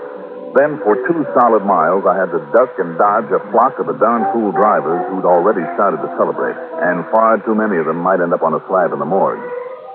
When I got to Hal Kemper's house, I could see that he and his pretty wife Doris were planning the quiet kind of evening that I'd have been able to have had with Betty Lewis if she'd stayed in town. Hal immediately swung me into the den where Dr. Albert Begley was waiting. He was a short, stocky, gray-haired, clear-eyed man of about 60, I'd say, with that rare combination of gentleness, kindliness, and quiet efficiency that makes for a good family doctor. Glad to know you, Mr. Dollar. Dr. Begley? And I'm particularly glad that Kemper here was able to get hold of you on short notice. Well, what I'm glad about is that Johnny had no plans for tonight, so there's nothing to keep him from going right on over there. Yes. Now, just wait 1 minute. Go on over where? Have I walked myself into some kind of a trap that you two innocent-looking connivers have set for me? Yes, I think that's just about it. But believe me, quite necessary. Well, Happy New Year to me. I hope it will be. Now, I believe Hal mentioned Mrs. Nancy Cunningham, too. That's right, Doctor, he did. Well, after Mr. Cunningham died, leaving her fairly well provided for, by the way. So I understand. Well, considering her heart condition, she did what I think was a very sensible thing. Moved into a little one-story, 3-bedroom home that she can care for all by herself without any danger of overdoing it. Mm-hmm. It's over on the western edge of town, just north of Homestead Avenue. Now, here I've written down the address for you. Doctor, you said a heart condition. Just how serious? Mr. Dollar, yesterday I would have told you that Nancy Cunningham would live on for, 5, 6, 7, perhaps as many as 10 more happy years. But now, after what I learned from her this afternoon, well, I suggest that you go on over to see her right away. Well, may I ask why, sir? Well, because of 2 people who will arrive there sometime tonight. Presumably just to give her a little company during this holiday season. Oh? And who are they? Her only living relatives, 2 nephews, Donald Kingman and Walter Baird. They're the last of the line, Mr. Dollar, and therefore Mrs. Cunningham's heirs to both her estate and, I understand, a considerable amount of insurance. Considerable is right, Johnny. Now, I've telephoned Mrs. Cunningham that you're on your way, and she'll put you up there just as long as necessary. Well, how long is that supposed to be? As long as those 2 nephews are with her. After that, we'll see. Well, now, Dr. Begley, just 1 minute. Yes, sir. Do you mind telling me just why you've taken it for granted that I'll go along with this? Not at all. You see, I am firmly convinced that one of those young men is going there for only one purpose. And what's that? To murder Mrs. Cunningham. Doctor? You really believe that one of her own nephews is going to see her just to murder Mrs. Cunningham? Mr. Dollar, I'm certain. And before it's too late, Johnny. What do you mean by that, Hal? I mean, she called me just a few days ago. She told me that she's done all she wants to for them. She's going to change her policy to name some charity as principal beneficiary. What charity? Well, it's just the trouble. I don't know. Probably some clinic or hospital or something. Anyhow, she said she'd talk it over with me sometime next week, but not before. So, meantime, the boys are still in. Well, the mere fact that they're going to spend New Year's Eve with her. Before she can change her policy, Mr. Dollar. Before they can be cut out of it, don't you see? The only time they ever went to see her before was when they needed money. But now, all of a sudden, they're being good-hearted Joes. Keep her company. Help her welcome in the new year, huh? Well, I don't believe it. I agree with the doc here that one of those guys is going to get her out of the way, while they can still benefit by it. You say one of them. And you said that too, Doctor. Well, which one, Walter Baird or Donald Kingman? Well, that's just it. Even though they've certainly never looked or act like the sort who could do such a thing, there's still the evidence, Mr. Dollar. What evidence? Well, during Donald's last visit, while he was away from the house, a couple of gunshots crashed through the window, narrowly missing her. Oh? The police were able to trace those shots to Donald? No, it was Donald who called the police, made them investigate. And if that wasn't done just to take suspicion off himself. Now, just wait a minute, Hal. What did the police find out, Doctor? Nothing. They decided those shots were strays, fired by some careless youngster over in the woods. And they let go at that. I see. Well, it could have happened that way. Yes, I know. But I also know that when he was just a little tyke, Donald was quite a rifle shot. Another thing. Yes? Dollar. That evening when he left, it was bitter cold, so the heat was on in the house. It was on low. She'd planned to leave it on overnight. But it suddenly went off completely. Well, now, Dr. Begley, Well, if I hadn't happened to drop by and discovered where a small cotter pin had jammed in the regulating mechanism, where it could have been placed by a human hand, Mr. Dollar, you remember that. Why, do you know that she could have frozen to death that night? Doctor, you know as well as I do that neither of those things can be called real evidence of an intent to kill her. I don't believe it. Mr. Dollar, I believe that one of those boys, possibly both of them, are planning to kill her. And now that she's planning to change her insurance. They haven't much time. Do they know that? Well, they must. But you're not sure. Does it make any difference? Don't you see, Mr. Dollar? They don't get her insurance until she's dead. That's the point, Johnny. And unless she dies before she can change the beneficiary. Well, don't you see, there can be only one reason why they give up the sort of big party or dance those boys would usually go to on a night like this and spend their New Year's Eve with her. Or am I just acting like a suspicious old fool? I don't think so. You, Johnny? I don't know, Hal. Tell me, where do Walter Baird and Donald Kingman live? Up in Springfield. Together? No, just a couple of apartments up there. Neither of them is married. Mm-hmm. How old are they, by the way? Oh, middle 20s. Don is assistant manager in a supermarket, and Walter has a job in a bank, I think. Yeah. Doctor, did Mrs. Cunningham tell you what time she's expecting them? Sometime this evening, she said. In other words, Johnny, you better get on your horse. Okay. I'll go on over and see her.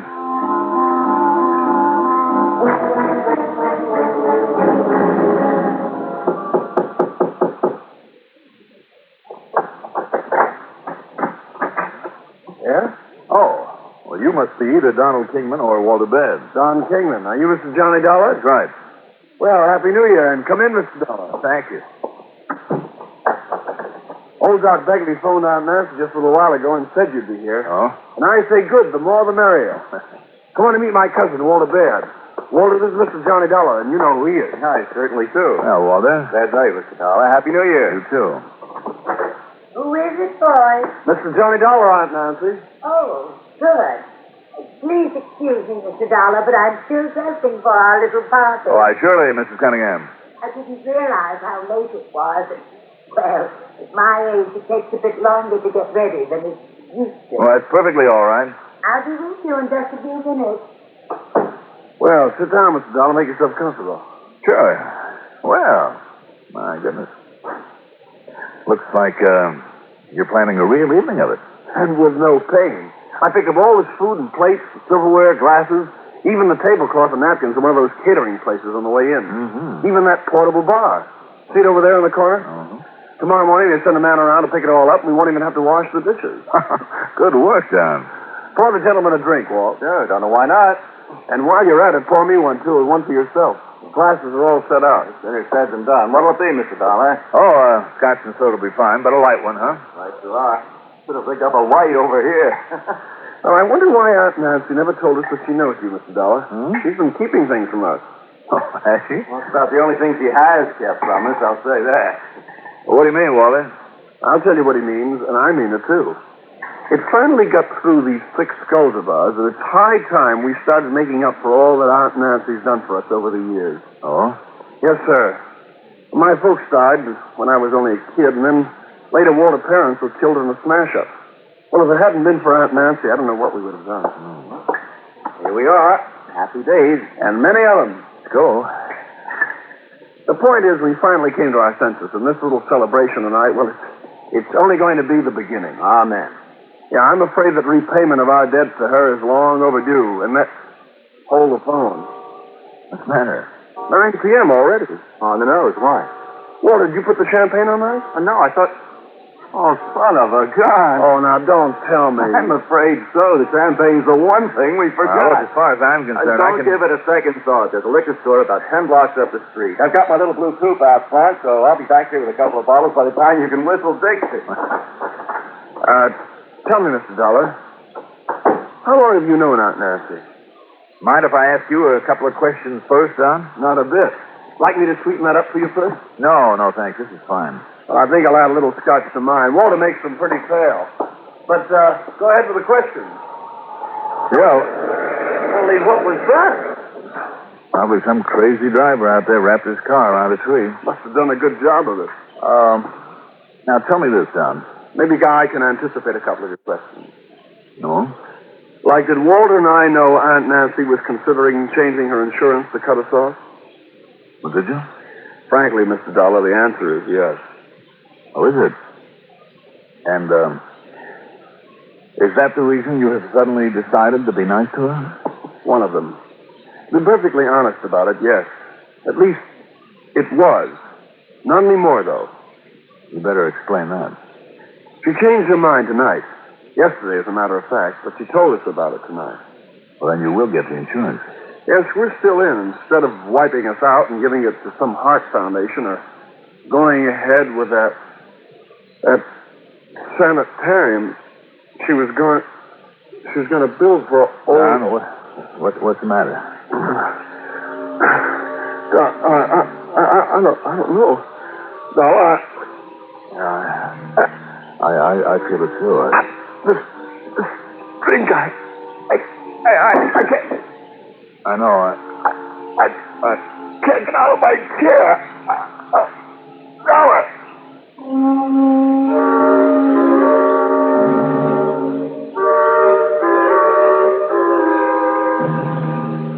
All of a sudden, the world turned completely black.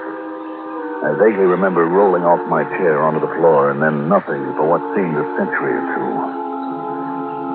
Finally, in a sort of a daze, I could see a policeman standing above me and feel the flat of his hand slapping me in the face. Hey, all right. All right, come on, Dollar. Wake up. Wait a minute. Rogan. That's right. Bill Rogan. Only it's Sergeant Rogan to you. Huh? Yeah. Another snort of this brandy. Now, what do you know about this, Dollar? About what?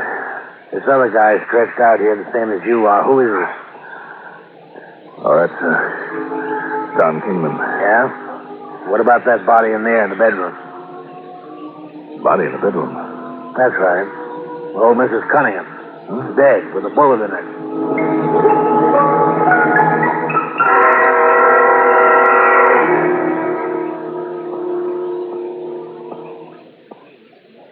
Special memo to football fans. Tomorrow's thrilling Cotton Bowl game between the Mississippi Rebels and the Texas Longhorns will be a CBS Radio Network special on most of these stations. They say the man to stop tomorrow is the galloping halfback of the University of Texas, Jimmy Saxton.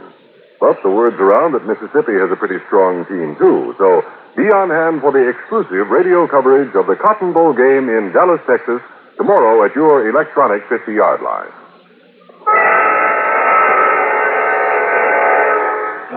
Rogan, you said that Mrs. Cunningham has been murdered? A 22 bullet right in the head. Good Lord. One of the other boys was up the street looking into a car crash. He heard the shot, radioed for me to get over here, and I busted my way in, and well, what do you know about it? All I know is that Don and I were sitting here having a drink. First Don collapsed, and then it hit me. That was it, Rogan, the drink. I'll say it was. You see the sediment here in the bottom of your glass? No. Don't touch it. You don't touch anything until the lab crew gets in. All right. And there's more of that sediment in his glass sitting there on the table besides where he keeled over. You see this little envelope I found on the shelf under the bar? Morphine. Yeah. Looks like your and his drink were loaded with it. I couldn't even rouse him. Even this full glass over here has some in it. That's Walter's glass, and he didn't drink any. So that was it. Yeah? What was? Walter poured the drinks. Then, without touching his own, he left on an errand, or so he said. But instead, you mean, this Walter, whoever he is, came back here, killed the old lady, That his so-called errand was only to make himself an alibi, to make it look as though he wasn't here? All he had to do was show up at that liquor store. I thought that if anybody might try to kill her after all the big build-up I got, but I guess I was wrong. Yeah, look, will you start making sense? Rogan, it looks as though all you have to do is find Walter Baird. Baird, huh? You got any idea where to find him? What time is it now? 10:40. Well, he can't have gone very far. Well, where'd you see... Now, hold it a minute. Sergeant Rogan. Yeah? Yeah? It was who? Okay. You sending a lab crew over here? Right. Dollar, is your head clear enough now to know what you're talking about? Well, I think so. What time did Walter Baird leave you two here? Well, wait a minute. The mantle clock had just struck 9. According to my watch, well, let's see. Yeah, it's on the nose. And that crash down the block happened less than a minute after 9. Some drunk smashed into a little blue coupe that was coming from this direction. The blue coupe? Yeah, the drunk is dead, and the other guy's in the hospital, but he'll get over it. And this other guy? Yeah, Walter Baird. So he couldn't have done this any more than Donald here could have.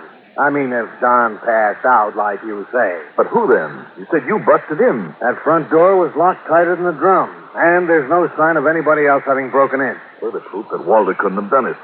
Well, then who? Dr. Begley? What? The way that he so carefully laid out for me all the reasons that Walter and Don had for wanting her dead? That is a cover-up, so I wouldn't suspect him? Yeah, well, now, and wait that a minute. charity that she might have left her money to? Some hospital or clinic, Al Kemper told me? That's something Dr. Begley wanted money for? So much that he was willing to kill her? And as a doctor, an old friend, he'd have a key to the house, possibly. You sure you're feeling all right, Dollar? It wouldn't make any sense. Make no sense at all. You think you were making any? If he hadn't changed her insurance yet, and he must have known that, so killing her wouldn't do him any good. Dollar, listen. Yeah, what? We know that Walter couldn't have done it, okay? And we know that Donald couldn't have done it. So, that leaves you. Oh, let's not kid about it, huh, Rogan? Okay, then. Are you sure this doctor who might have a key would be more likely to know about the penorphine that was used on you? Anybody would know about that stuff and be able to get it. But are you sure this doctor has nothing to gain? The only ones who could possibly gain are Walter Baird. And he's out. And Donald here, who... Wait a minute. Well, Don couldn't have done it. Look at him. Wait a minute. Maybe I was a little befuddled from that drug, but... Look, this glass. This glass of Donald. Don't touch now. Just leave it there on the table. The point is, Rogan, did you touch it? Did you? Of course I didn't. I told you, Dollar. Then that's it. It has to be. Dollar. Donald. Knocked out by the penorphine? Sure he was. And still is. That's right, but not until after he killed her. But didn't you say that Listen to me now. Those glasses have the drug in them, all right. All 3 of them, to make sure that I'd get some of it.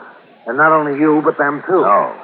No, because if Walter himself hadn't suggested going out for the champagne, Don would have told him to, before Walter could touch his drink. And that ducking out would make Walter the only suspect in the murder. Well, of course. The only thing that cleared Walter was the accident that Donald couldn't foresee. All right. Right after Walter left, Don took his drink over to the bar to make it stronger, he told me. Actually, it was to get rid of the drug in it and pour himself a fresh one. Yeah, well, now he came back here, took a couple of sips, and when he saw the stuff was beginning to hit me, he made like he was passing out. Then, when I fell on my face, he got up, killed her, came back in here, poured some of the drug into his drink again, and passed out legitimately.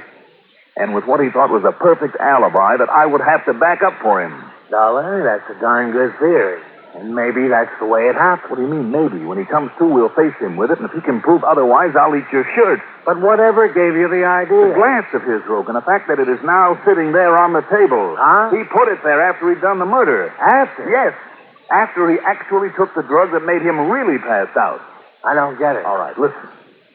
When he faked it, earlier, when the stuff hit me, Donald dropped his glass. Oh? Yes. It rolled onto the floor. It was one of the last things that I saw and heard. Look, see there? It left a little stain right there on the floor. Hey, you're right. He dropped it to convince me that he was passing out. But now it's up on the table. And only he could have put it there, Rogan. Satisfied?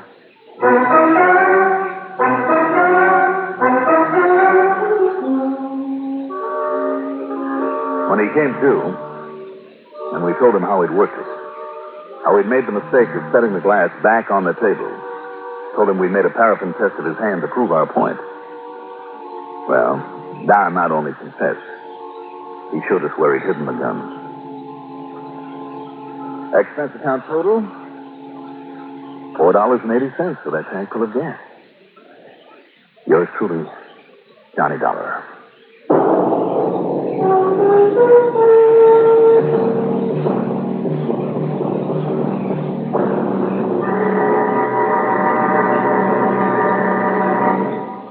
Now, here is our star to tell you about next week's story. Next week, I'll be back with another case for you. But for now, I would like to wish all of you the very best of New Year. Yours truly, Johnny Dollar.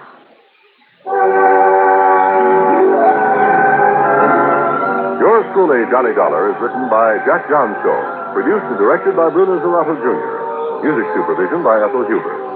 Johnny Dollar is played by Mandel Kramer. Also featured in our cast were Lawson Zerby as Dr. Begley, Alan Manson as Donald Kingman, Nat Poland as Hal Kemper, Robert Dryden as Sergeant Rogan, Doug Parkhurst as Walter Baird, and Ethel Everett as Nancy Cunningham. Be sure to join us next week, same time, same station, for another exciting story of yours truly, Johnny Dollar. This is Art Hanna speaking. Johnny Dollar. Like to hop aboard the next plane headed for the mighty sovereign state of Texas? Why not? And who dat? Jack Price here in Corpus Christi.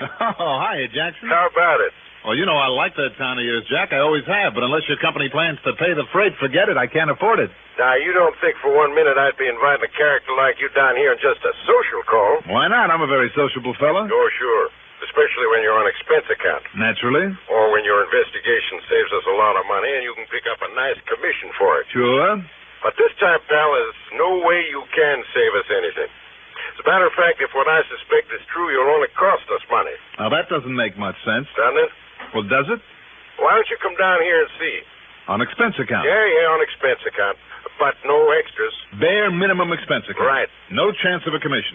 None. But maybe just a nice little service fee, just for old time's sake? No. Oh, now, Jackson, listen, do you really think I'd accept an assignment like that from you of all people? I cannot tell a lie, Johnny. I think you would. You want to know something, pal? Yeah.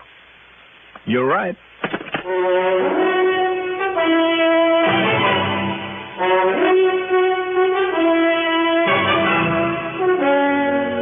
The CBS Radio Network brings you Mandel Kramer in the exciting adventures of the man with the action-packed expense account, America's fabulous freelance insurance investigator, yours truly, Johnny Dollar.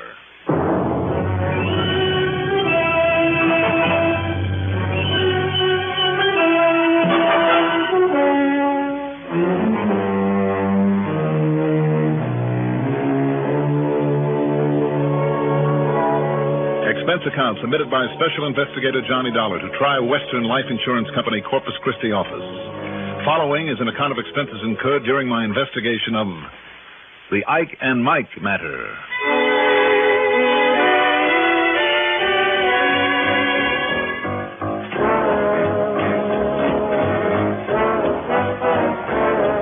Expense account item 1, $5.65 for a taxi out to Bradley Field.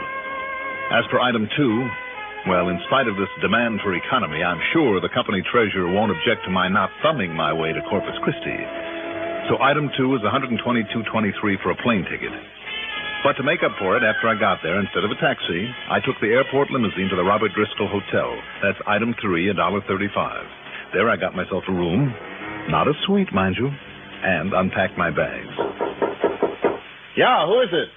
What do you mean, who is it? Come on, open up. Jackson, come in. Hi, Johnny. Now, don't tell me you came around to make sure I didn't take too expensive a room. Sit down. Thanks. It's getting close to dinner time, Jack. Why don't I order up a couple of drinks? No, listen, Johnny. You'd better not. Oh, come on. Don't tell me you were that serious about holding down on the expenses. Well, I was and I wasn't, but something's happened since I talked to you on the phone. Oh? Like what? Well, what I mean is that's too late now. Too late for what? For you to do what I wanted you to do down here, to see if you could... What are you talking about? That is to say, look into this thing and see if I wasn't right about thinking maybe the best thing to do would be just to cancel the policy. What policy? I mean because of what happened just a few hours ago after I called you. Look, Jackson, this bush you're beating around is getting pretty big. What policy? To whom and for how much? And what's the matter with it? Okay.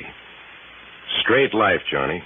$25,000, and with the standard double indemnity clause. Yes, I know, for accidental death. Yes, darn it. Well, who's the insured? Well, Johnny, do you remember a character by the name of Lou Livercombe? No, I can't say that. Wait a minute.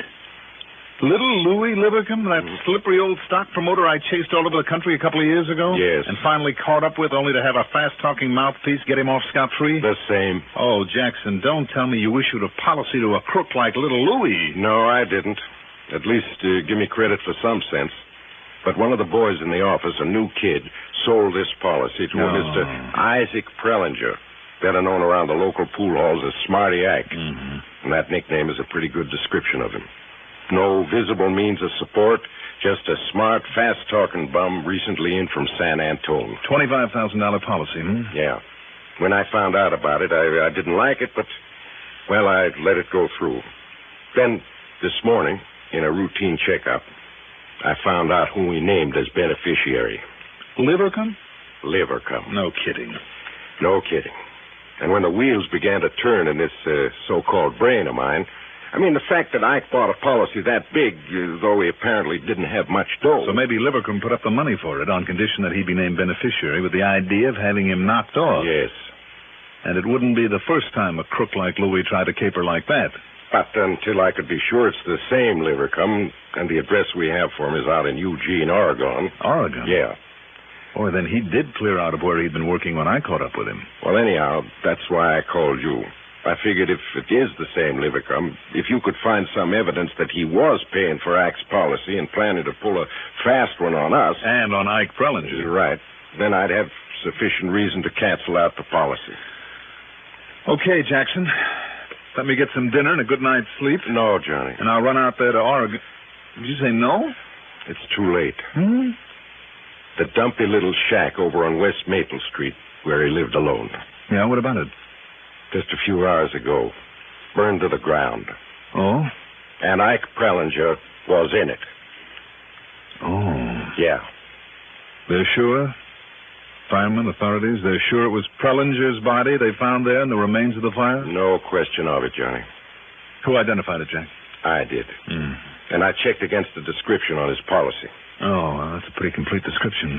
Oh, Tri-Western really goes overboard on that, Johnny. Not only a complete physical and medical history, but pictures, x-rays, the works. I know. And then just to make doubly sure, I had the lad who sold him the policy go over and take a look.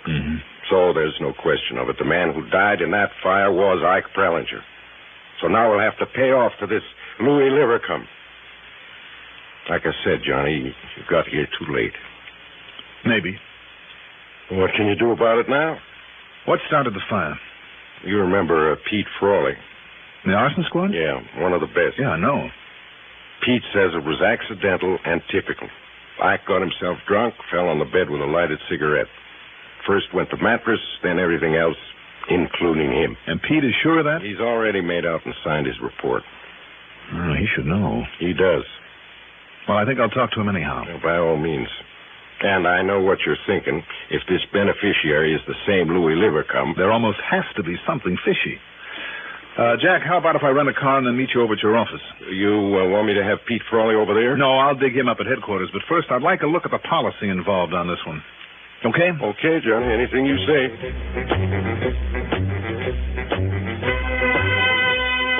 Item 4, $1.85 for a quick bite in the Robert Driscoll coffee shop. Item 5, $50 deposit on a rental car. Then over at Jack's office, despite the late hour, I took a long, careful look at the policy on Ike Prellinger, especially at the description of him. Jack was right. Tri-Western does do a thorough job.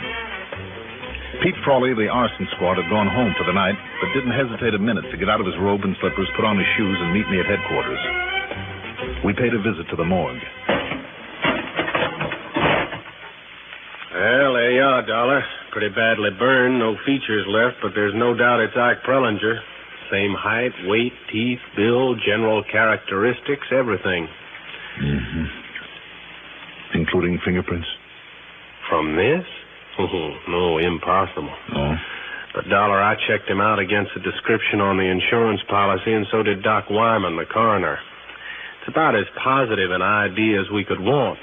And that young fellow who sold him the policy was sure of it, too. Even he identified the finger ring and the watch. Mm-hmm. Even old Jerry Deeks was certain. Who's Jerry Deeks? He runs a pool parlor where Ike used to hang around.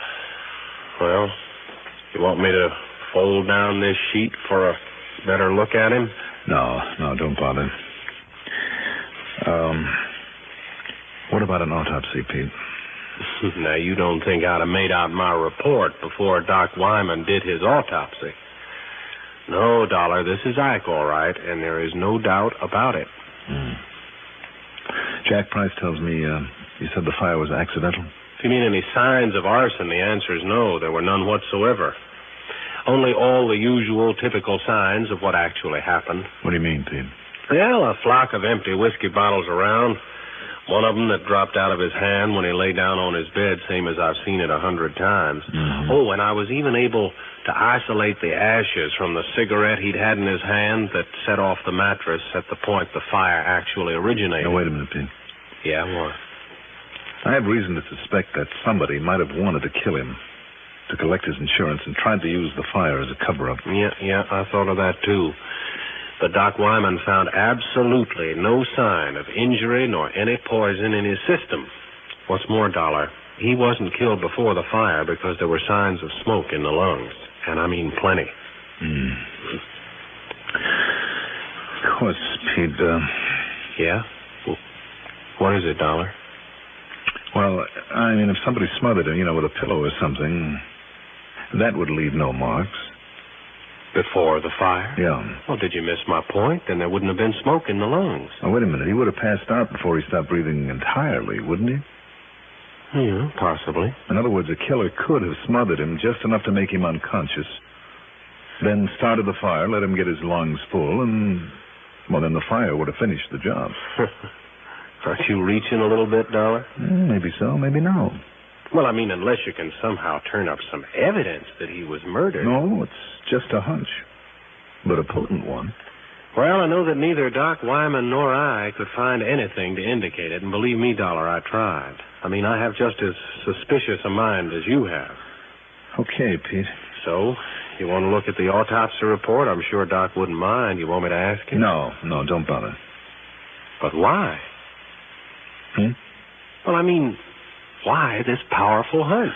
Oh, because of a man I chased halfway across the country a couple of years ago, who now lives in Oregon. I don't get it. He is the beneficiary of Ike's policy. I still don't get it. I think maybe I better fly on out there and pay him a visit.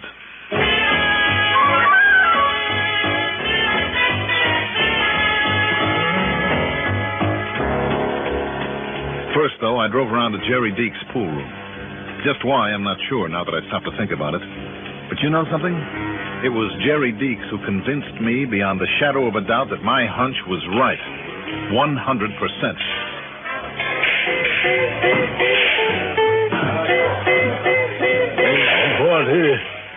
What he done for a living, Mr. Dollar? Yes, Mr. Deeks. Anything Ike Prellinger made, he made right here. Yes, sir. You mean with a pool cue? One of the steadiest shots I ever see. Mm-hmm. Most consistent, too. Yes, sir. In spite of the way he liked his liquor? Ike, liquor never would touch it. You sure of that? No, sir. Never touched it, sir, and I know. Well, how do you know? Well, I tried to give him some once, like a sort of present for the way that he's brought a lot of customers in here. Said no, he did. Said such stuff was nothing but poison. Thank you, Mr. Deeks. Thank you very much. Yes, sir. For what? You may not know it, but you've said one word to me loud and clear. Oh, what's that, sir? Murder.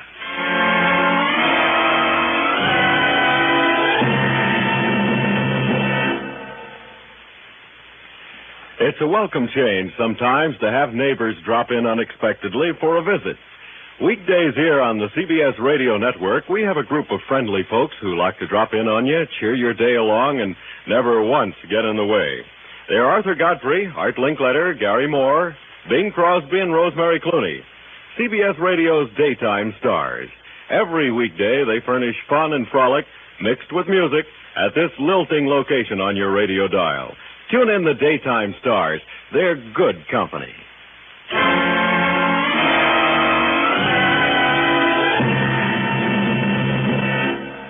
Although it was now quite late. Item 6 is 10 cents for a phone call to Jack Price at his home. What? You still out and circulating around? I sure am, Jackson. Why don't you get some sleep? Hey, what's up? As soon as I can, I'm heading out to Eugene, Oregon. To check up on that beneficiary? Yep, among other things. What do you mean, other things? In the first place, I'm sure now that we have a murder case on our hands. Ike was murdered, then? Oh, I didn't say that. What do you mean? Just got me a wild idea, Jackson. You remember that old saying, Ike and Mike, they look alike? Well, sure, but... Well, just give that a thought while you're driving over to your office to meet me.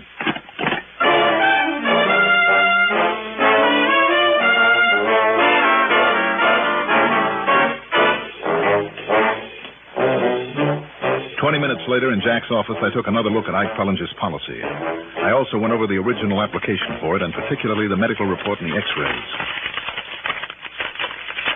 Well? Okay, Jackson. Now, if you don't mind, I'll use this phone. Sure, go ahead, Johnny. Help yourself. But you still haven't told me what you meant by the Ike and Mike bit. Just a hunch.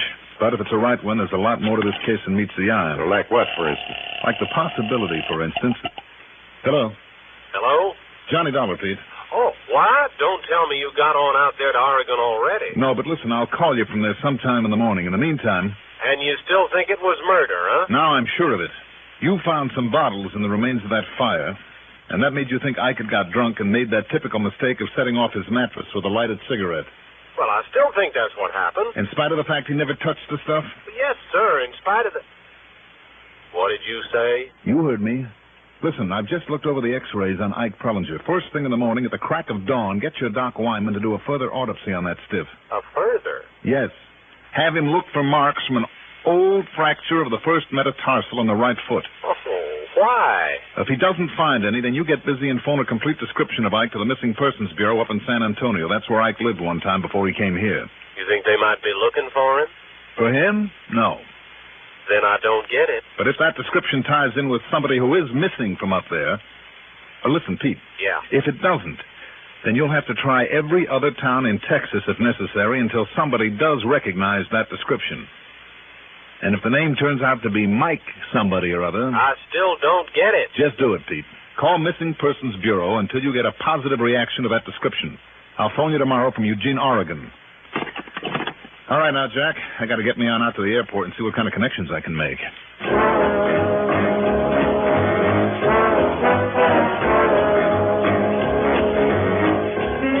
The connections I could make were anything but good. Item 7 is $199.75, and my routing took me to Houston, to Los Angeles, to Portland, and then finally Eugene. Because of the stopover at every point, it was well into the next morning by the time I got there. Item 8, $12.50 for a cab to Lou Livercomb's place off Deming Road, out beyond the Fern Ridge Reservoir. It was the kind of modest, well-kept sort of home you'd expect a retired country gentleman to live in, rather than a crook. The reason for that high taxi charge is because I asked the cabbie to wait for me. Remember that. As for Livercombe, he was the same suave, slippery old character I'd known 2 years before. Yes, I heard from an old contact of mine that Ike Pellinger died down there in Corpus Christi. Too bad, darling. He was an old friend of mine. Yes, so I understand. As a matter of fact, he made me the beneficiary of his insurance. I've already mailed in a claim. Why did he name you, Livercombe? Why not? We used to work together, Ike and I. You still working together? Don't be ridiculous, Dollar. How could we be if he's dead? Tell me, where have you been the past couple of days? Right here. I haven't gone out beyond the mailbox for nearly a week. Mm-hmm. Can you prove that? Yes, I can prove it. Ask my next-door neighbor, old Morgan. I've seen and talked with him 2 or 3 times every day. And Mrs. Teller on the other side. I helped to gather in some wood yesterday morning. Yesterday morning? Yes. Yesterday afternoon, she brought me over an apple pie she'd made. All of which makes a nicely set-up alibi for you, doesn't it? Now, look here, Dollar. I don't know what you're getting at, but if you think you can tie me in with Prellinger's getting knocked off... Did I say that? Didn't you learn a couple of years ago that when you try to pin something on me, all you're going to do is fall flat on your face? Suppose we see. Mind if I use your phone? Well? Go ahead. Thanks.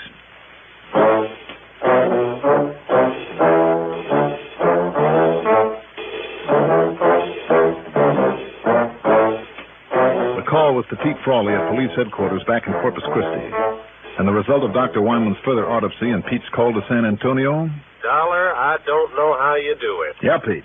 No broken bone in the foot of that stiff, so your hunch was right. It wasn't Ike Prellinger at all. It was somebody who was a dead ringer for him. Taken there, planted there by Ike? Well, that we can't be sure of. Anyway, not yet. I'm sure of it. But now listen. Like you suggested, I called the MPB in San Antone. Now, the missing man on their list fitted Ike's description perfectly. His name was Mike Ringler. So how you figured that one, I'll never know. All right. Now, do you see what it means, Pete? No, you tell me. When Ike found that he had a double there in San Antonio, it gave him an idea. So he moved down to Corpus to carry it out. What was it? He got in touch with and made a deal with his old colleague in crime, Lou Livercombe, out here in Eugene. If Lou would pay the premium on a nice hunk of insurance, then when he supposedly died, they could split it. In this case, with double indemnity, a total of $50,000. Well, I'm a son of a gun. It's an old one, but it's worked more than once. Now, wait. We still have to round up Ike Prellinger. Don't give that a second thought, Pete. I'll simply make the most of Lou's hospitality here in his home for a while. You'll what? For just as long as necessary. Oh, yeah, I see. Then when Ike arrives to pick up his cut of the insurance money, he thinks, well, Pete, I'll be right here and ready and waiting. Okay, buddy. Hang it up. Hang it up, I said. Johnny? You hear me? You see this? I'll, talk to you later, Pete. Well, Ike Prellinger, That's right. Who are you? Who is he, Lou? Don't you know him? That's Johnny Dollar, the insurance detective. Oh, it is, huh? Well, Dollar, you won't be talking to anybody. Not later, not any time. You see this? Haven't you made enough mistakes already, Ike? Plug him, Ike. Let him have it. All right, Lou. That's exactly what I'm going to do. Now, listen, mister. Cabby! Hey, out of my way. Hey, what's going on? Look out, Cabby. Watch him. Oh, no, you do. Oh, yes, I do. Oh, Ike! And now you, Lou. Holy mother.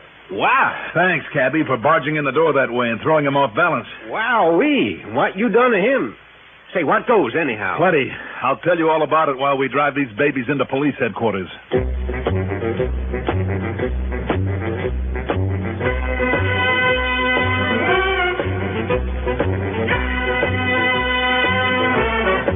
Yep. It was good hunting. Not only because Ike will have to pay for the murder of Mike Ringler, but more important to me, because Lou Livercombe is finally ending up where he belongs. Behind bars. Expense account total? Oh, why don't you figure it up, Jackson? And don't forget my commission on the insurance that won't have to be paid out. Yours truly, Johnny Dollar.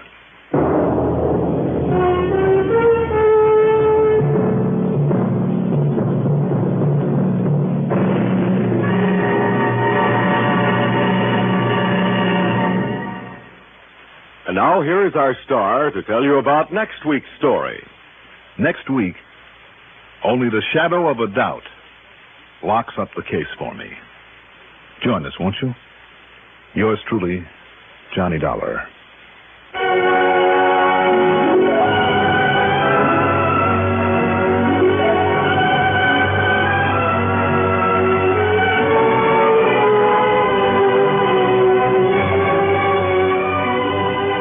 Yours truly, Johnny Dollar, is written by Jack Johnstone. Produced and directed by Bruno Zerato, Jr. Music supervision by Ethel Huber. Johnny Dollar is played by Mandel Kramer.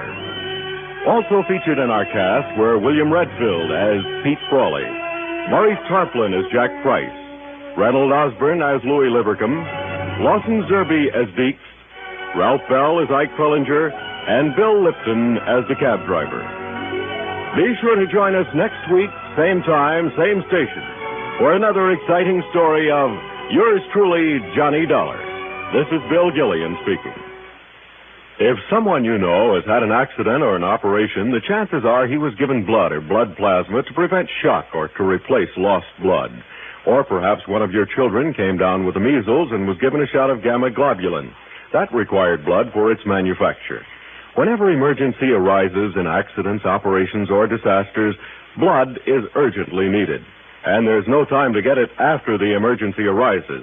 It must be there, always ready for immediate use. The agency that collects the blood for our military and civilian hospitals and keeps blood banks all over the country well stocked is the Red Cross. This is only one of the countless invaluable services performed by this wonderful organization. One of the ways in which you can help the Red Cross is by giving blood regularly. There are many other ways you can help, too, doing various kinds of other useful volunteer jobs. Right now, during Red Cross Month, join and serve and help the Red Cross stay on the job for you.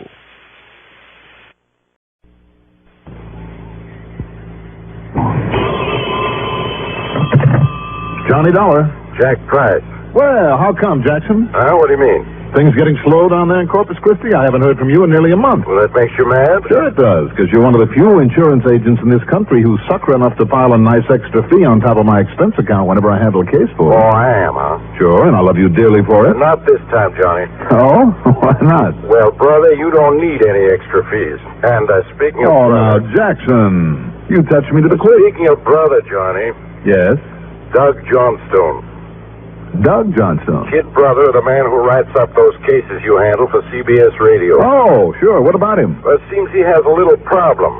Of course, if you won't come down here unless you can pick up some ridiculous extra fee, even though Doug has suffered considerable loss already. Jackson, what's it all about? Just don't worry about it, Johnny. We'll somehow... Jackson? Somehow, I'll get hold of somebody who really cares about the misfortunes of his old friends. I'll find somebody. You do, and I'll break your neck.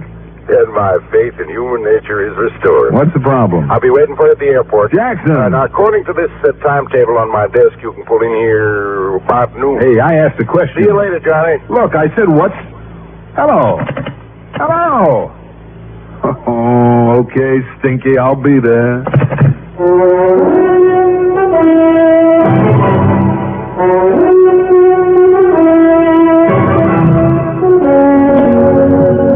CBS Radio Network brings you Mandel Kramer in the exciting adventures of the man with the action-packed expense account. America's fabulous freelance insurance investigator, yours truly, Johnny Dollar.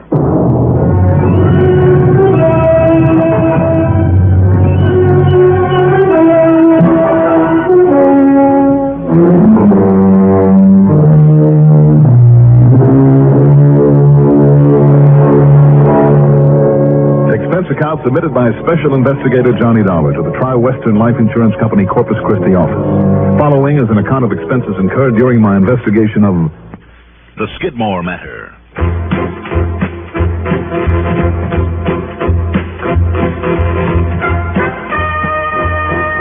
Expense account item 1, $10.12 plane fare to New York. Item 2, $114.02 for the rest of the trip. As promised, Jack Price was waiting at the Corpus Christi Municipal Airport. He picked up my luggage, led the way out to a car at the curb, threw the stuff into the back, and... That's one of those rental jobs, Johnny. Oh? How come? Because you're going over to the little town of Skidmore. Hop in. That's where Doug Johnstone is? What's happened to him? To Doug? Nothing. Oh, you told me over the phone. Well, he's happily running that home for old folks, the Hearth, doing a bang-up job of it. He said to give you his regards. He'll see you later. But as long as this problem's really ours, the insurance company... Now, wait 1 minute. You said over the phone... I said as little as possible to be sure you'd hike on down here. Jackson, you're a dog. Sure I am. Well, anyhow, here's what goes. Yeah. Doug has been pretty well in the stock market since he came here to Corpus. And some other investments. Didn't he go for some oil properties, too, somewhere in these parts? Yeah, and a lot of other things, including a smart buy of heavy machinery and parts for it. Mostly tractors, bulldozers, graders, that kind of equipment. Mm-hmm. You know, stuff that's used around the oil fields and for road building. No, good for him. It was. What? Until he began losing some of it. Losing it? Well, that is... I heard of a man losing a bass drum once, but isn't losing a bulldozer a little ridiculous? Oh, you know what I mean. Somebody's been stealing a lot of those big parts from out of the big, warehouse, I guess you'd call it, that he rents over by the little town of Skidmore. And because of the insurance, every piece of equipment gets taken, we have to pay for it. Where is Skidmore? North and west of here, about 60 miles.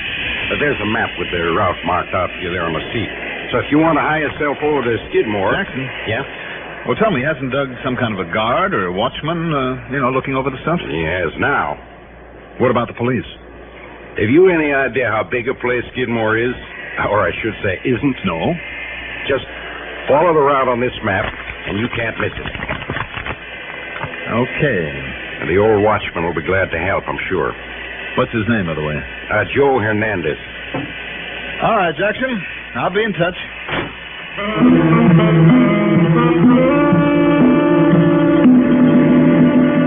I drove the freeway to Gregory, then west on 181. Jack was right. The actual town of Skidmore wasn't much more than a crossroads.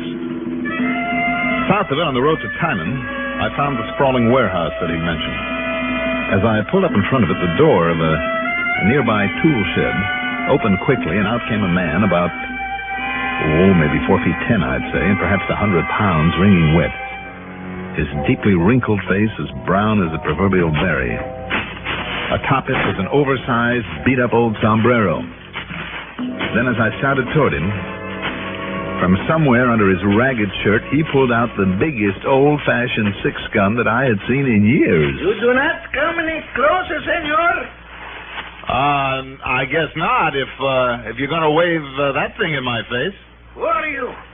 What do you want? I'm looking for a man by the name of Joe Hernandez. Huh? My name is Dollar. Juanito Dollar? The famous, what you call the investigator? You are Senor Dollar? That's right, Johnny Dollar. Now, would you mind putting down that... Juanito.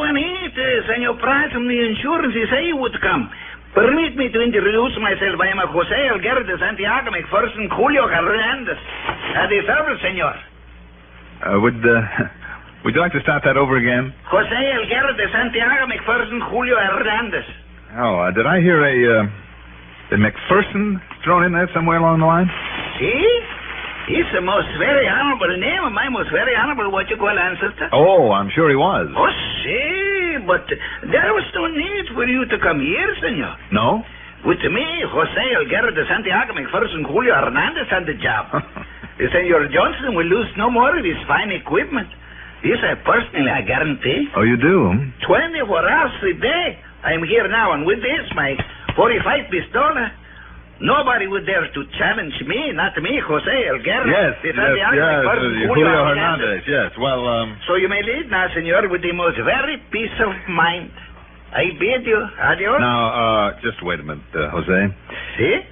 Do you mean to say that since you've come on the job, there has been no more stuff taken out of this place? Only the one, what you call skip loaded. A skip loader? That's all. Oh, that's all, huh? Maybe $10,000 or $15,000 worth. Huh? No wonder Jack Price seems to think you need some help. Well, senor, I have it now. What kind of help? Oh, you see? The pistola. Look. Holy... What's the matter with you? Did you see what you've done with that cannon? You knocked the side window out of my car. I am sorry, senor, but you see what I mean. Now I have this. Look, just tuck that back into your shirt, huh? I see, of course. But everything is safe now. You may go now. There is nothing to worry about. Nothing. You know something, Jose? I think that's a matter of opinion.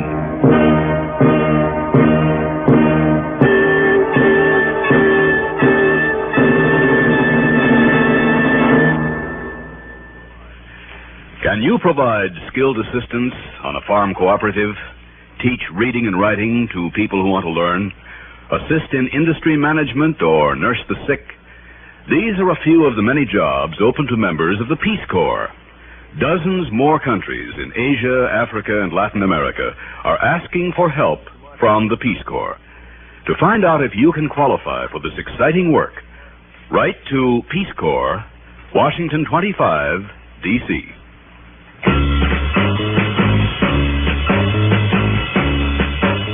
Before showing me through the huge windowless warehouse, Jose introduced me to his wife, Carmela, who was living there with him in this kind of tool shed. It was she who'd insisted that he buy the gun after the last robbery. Then he took me in for a look at the heavy equipment parts Doug Johnstone was storing there until it could be sold.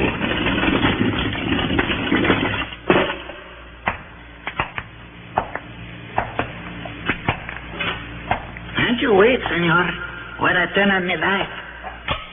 Buena. You see? Wow. I don't blame Doug for wanting this stuff protected. See? And that is why he select me, Jose Alguero de Santiago. I'm sure.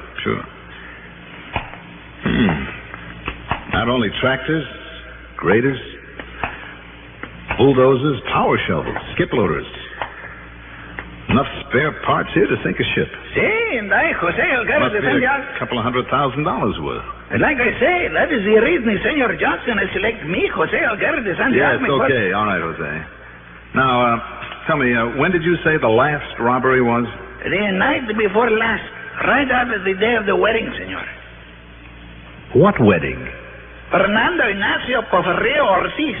My 32nd, what do you call it, cousin. Cousin? And the party I make here in the Vina.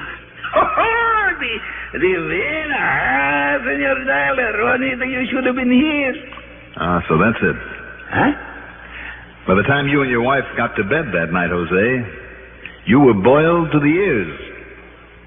Senor? How else could you have slept through somebody moving this kind of stuff out here? Look, Jose, I don't know who picked you for this job, or why. This cousin I tell you about, Fernando Ortiz, he gave me what you call the recommend to the Senor Johnson. No, he didn't. Because he know all about these things, his equipment. This 32nd cousin of yours? See? What's he do for a living? He's operate this kind of machine. What? And sometimes he's fix it up in his shop in the town of Tres Rios. What you call Three Rivers. You mean that he operates and repairs this kind of stuff? In his own shop? He's a very smart hombre. My 32nd cousin. I'll bet he is. No wonder he recommended you for the job. Senor? So why Doug Johnstone would fall for anything so obvious. Okay, Jose. See? I'm going back to Corpus Christi to see Mr. Johnstone at the hearth. Bueno. And you said to him that I, Jose Alguero... Jose. Huh? You and your wife had better pack up to leave. To leave? Senor? Because after I talk with him, I suspect there'll be some changes made around here. Juanito, you mean... I'm sorry, Jose. I'll see you later.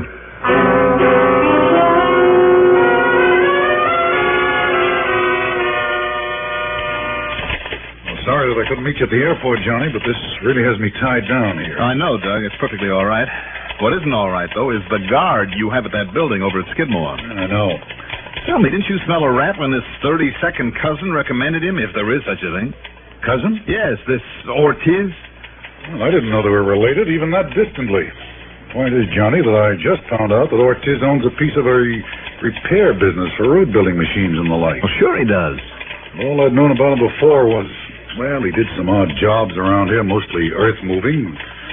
Now, of course. Well, of course. All he has to do is get old Jose and his wife drunk, then help himself to your warehouse full of parts. It certainly looks that way.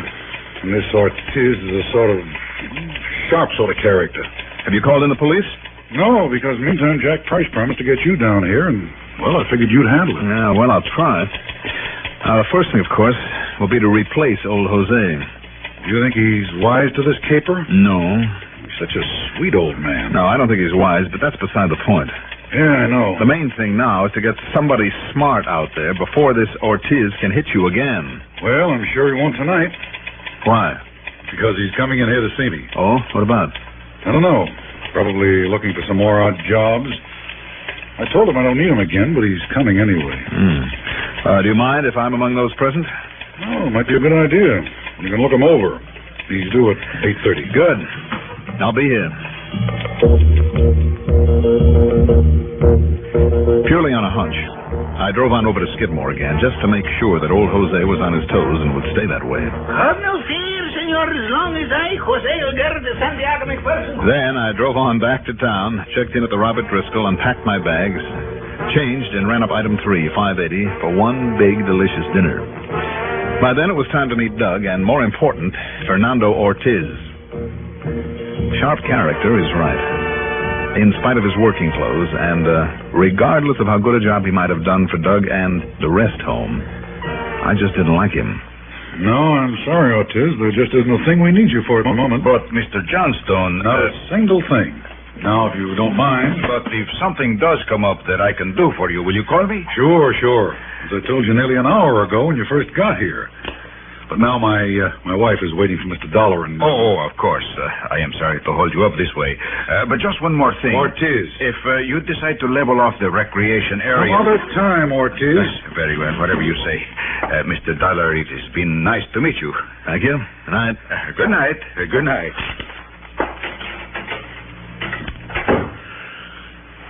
Well, Johnny, what do you think? I don't know, this visit tonight. The way he kept thinking of just one more thing to discuss. Almost as though he was stalling. I got that feeling, too. Yeah, but why? In the first place, Doug, he didn't seem a bit surprised to see me here. I know. He arrived at 8:30 on the nose. It is now 9:02. What are you thinking of? His real reason for coming here, for the stalling around. Oh, excuse me. Hello? Oh, yes, Jackson. Sure he is. For you. Oh, thanks. Johnny Dollar. Well, Johnny, Jack Price. Thank goodness I finally ran you down. Oh, yes, Jack. I'll meet you there right away. We're going over to Skidmore to the warehouse. Why? What's happened? That poor old man, Jose. Yes? Somebody just murdered him. Ortiz. I'll be right over, Johnny. Bye. Wait a minute, Jackson. Yeah? Just murdered, did you say? When? What time? Well, according to his wife, it was 8:25, 8:30. That's too late.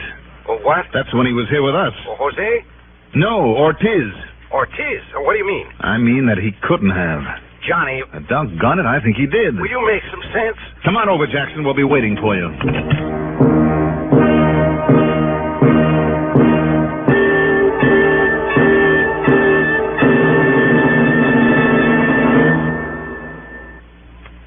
Newport filter cigarettes, Newport menthol cigarettes, a hint of mint makes the difference.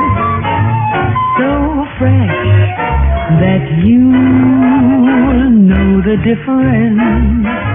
Funny thing how you can hear a tune 100 times and never hear the words, and then boom, you know what the tune's saying.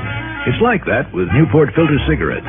That special combination of good, rich tobacco flavor, the right amount of menthol, and just a hint of mint makes a difference a man can notice because it freshens up his taste. No wonder Newport's more refreshing to begin with, more refreshing all the way. It's so refreshing while you're smoking Newport filter cigarettes, Newport filter cigarettes, Newport.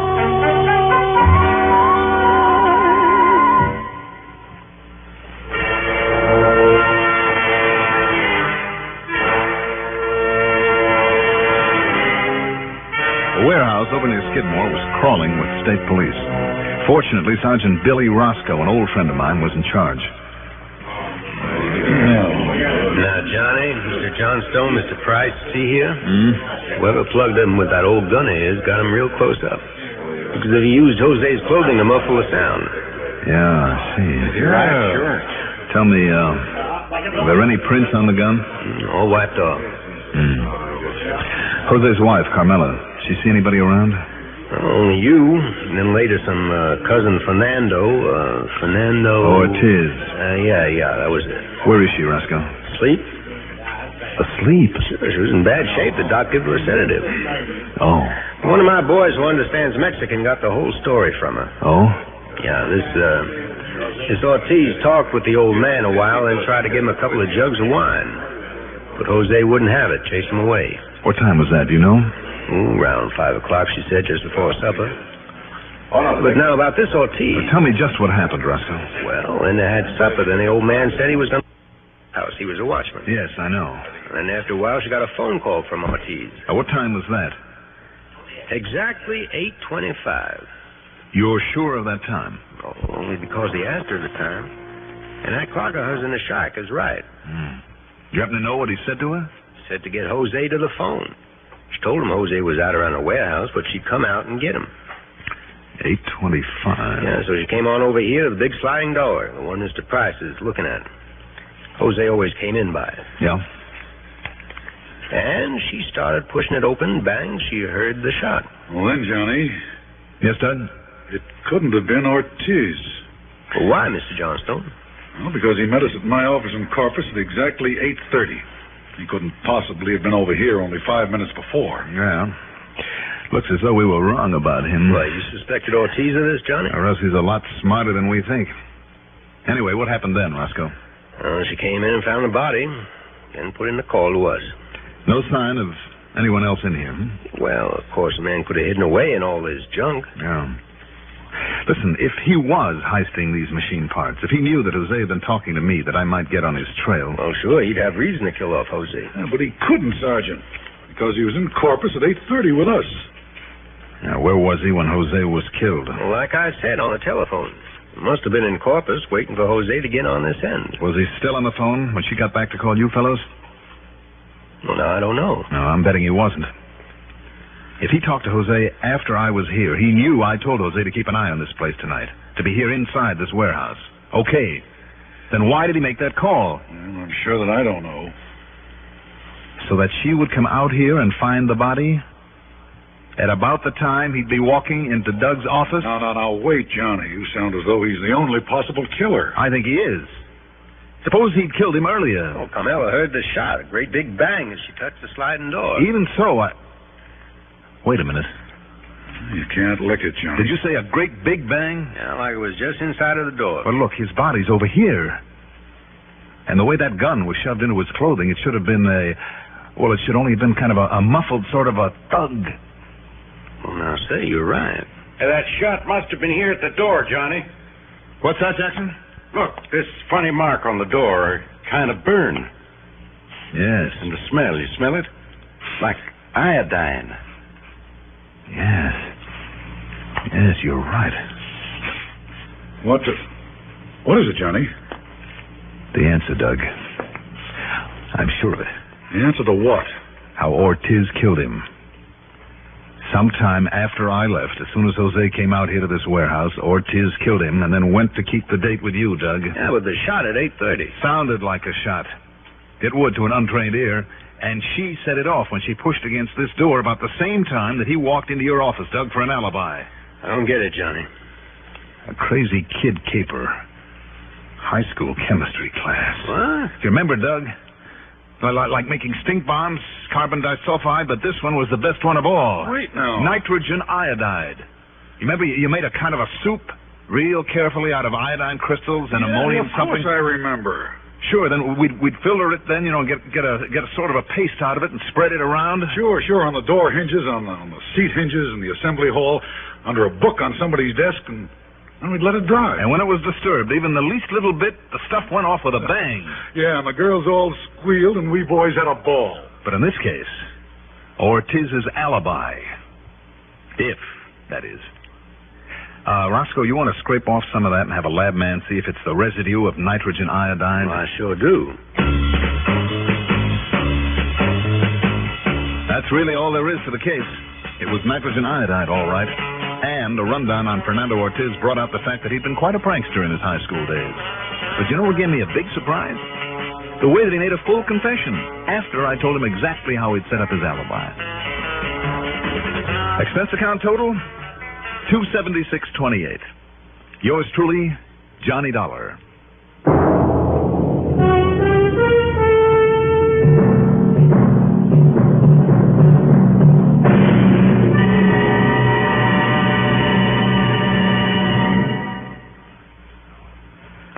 here's our star to tell you about next week's story. Next week, one of the most beautiful spots on Earth that really shouldn't be the site for a murder. Join us, won't you? Yours truly, Johnny Dollar.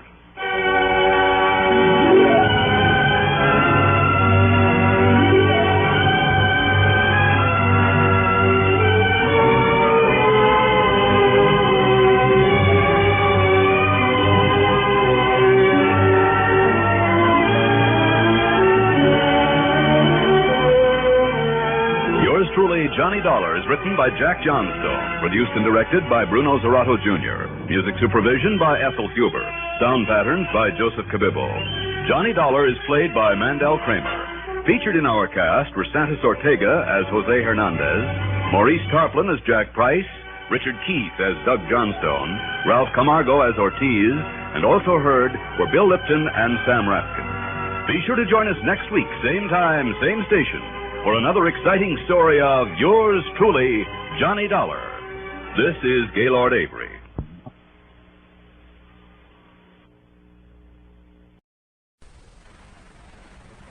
It's time now for Johnny Dollar. Hi. Well, hiya, George. I've been wondering when you were going to come up with another wild one for me. That is not the case this time, John. John? Tell me, how is your, have you had a security clearance lately? Well, sure, in connection with that rocket fuel case I handled. Good. But, now what's this all about? Well, I can hardly discuss it with you over the phone. Oh, top secret, huh? Top secret, and of tremendous importance. Okay, George. I'll run over and see you.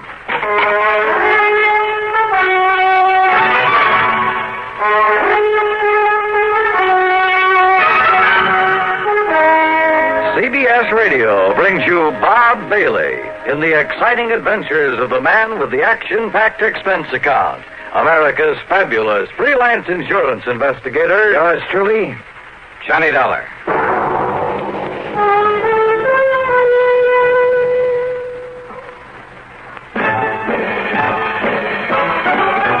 Are you smoking more now, but enjoying it less? Have a real cigarette, have a Camel. Are you missing the smoke? The nation likes that. Have a real cigarette, have a Camel. Are you looking for flavor and mildness? Have a real cigarette, have a Camel. The best tobacco makes the berry that smoke. Have a real cigarette, a real cigarette, a real cigarette, have a Camel. If you're smoking more today, but enjoying it less, try Camels. More people smoke Camels than any other cigarette. Any filter, any king, any regular. The Camel blend of costly tobaccos has never been equal for rich flavor and easygoing mildness. The best tobacco makes the best smoke. Have a real cigarette, a real cigarette, a real cigarette, have a Camel. And now, Act One of yours truly, Johnny Dollar.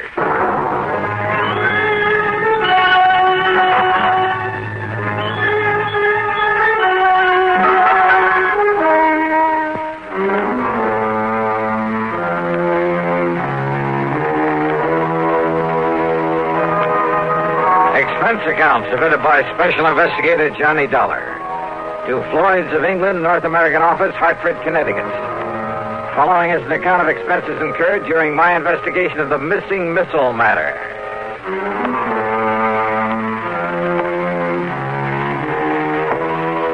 When George Reed starts calling me John, well, it must be pretty important.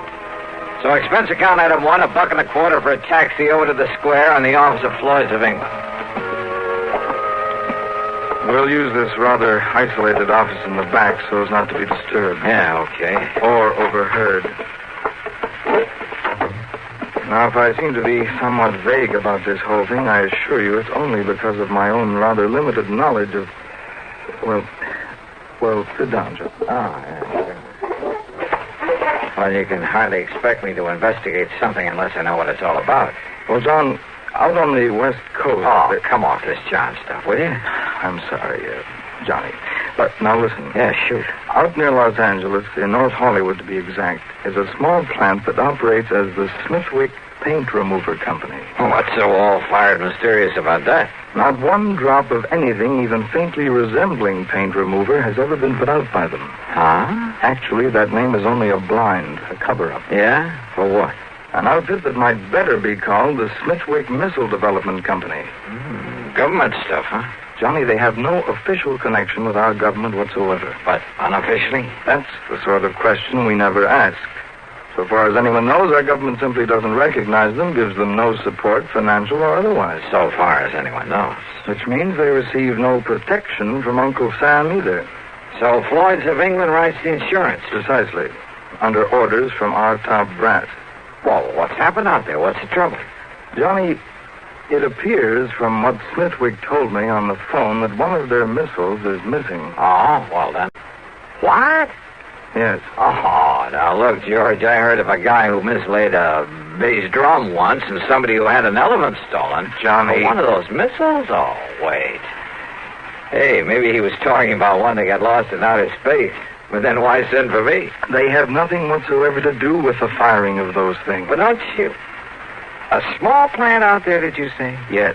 Oh, then it simply doesn't make sense. Now, George, Johnny, all I know is what Dr. Smithwick told me over the phone. I agreed to have you go out there immediately. He'll be waiting for you there whenever you get there. Well? Okay, George, whatever you say.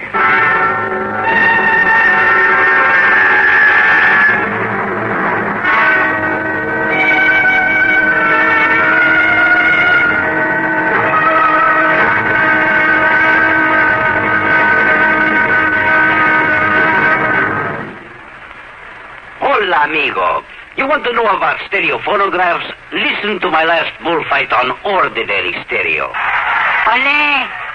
But now, Columbia Stereo 1.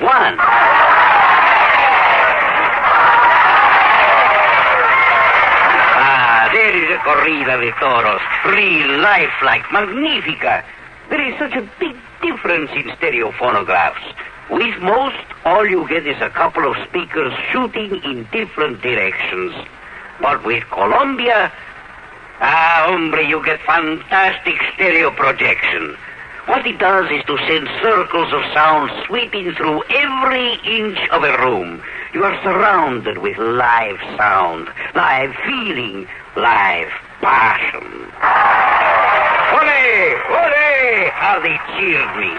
Ask your Columbia phonograph dealer to demonstrate Stereo 1 by Columbia. Prices start as low as $39.95 for portables, $129.95 for consoles. El picador! Who let that bull out? And now, Act 2 of yours truly, Johnny Dollar and the Missing Missile Matter.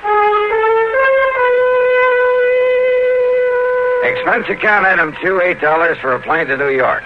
Item 3, $176.25 for a 707 to Los Angeles. I arrived about 6 p.m. Pacific time. Item 4, $50 deposit on a rental car, and I drove to North Hollywood, to the so-called Smithwick Paint Remover Company.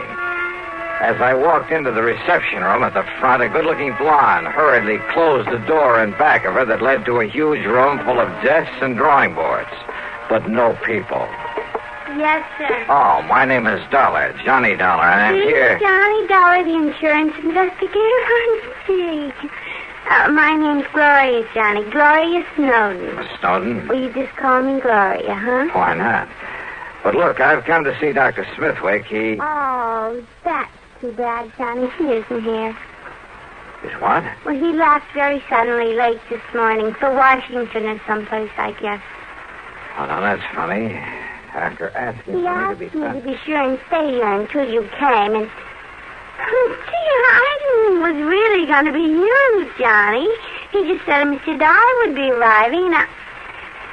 But anyhow, when he makes these sudden trips, he's always back here first thing in the morning, and I'm sure he wants to see you.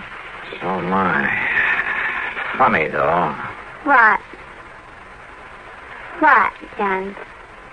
Well, I suppose I'd better get something to eat and find myself a place to sleep. Oh, gee, I'm hungry, too. And it's all your fault, Johnny, because I had to wait around for you. Well, then the least I can do is take you out to dinner, okay? Oh, gee, yeah. And I'm free all evening, too, Johnny. Great. We'll do the town. Now, is there a hotel or a motel around here where I can hang my hat? Oh, gee, I don't... Well, there's the Paradise Motel over on North Sherman Way. It's kind of a smallish place. On North Sherman Way. 1131. Then just let me drop off my luggage, shower and shave, and I'll pick you up. Where do you live, Gloria? Oh, I'll just wait here for you. I have a couple of things I ought to do before I leave. Okay, whatever you say. And you don't mind? Taking me to dinner, I mean? Are you kidding?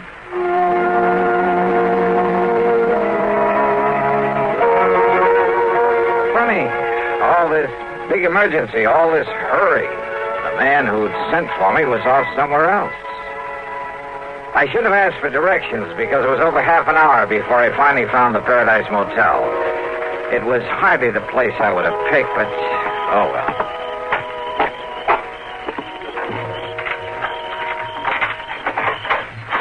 Yeah, here you are, Mr. Dollar. Number 7. Okay. This be satisfactory? Yeah, sure. Because if it ain't, I got other vacancies. No, this'll be all right. Anything you want, I'll be in the office. Well, I could sure use a few ice cubes. Oh, brought your own jug, huh? Have them for you in the jiffy. Good. Now, let's see. Shirts will go in here, I guess. Huh? That's about the fastest service I ever heard of. Mister, you certainly don't waste any... Hello? Somebody out here looking for...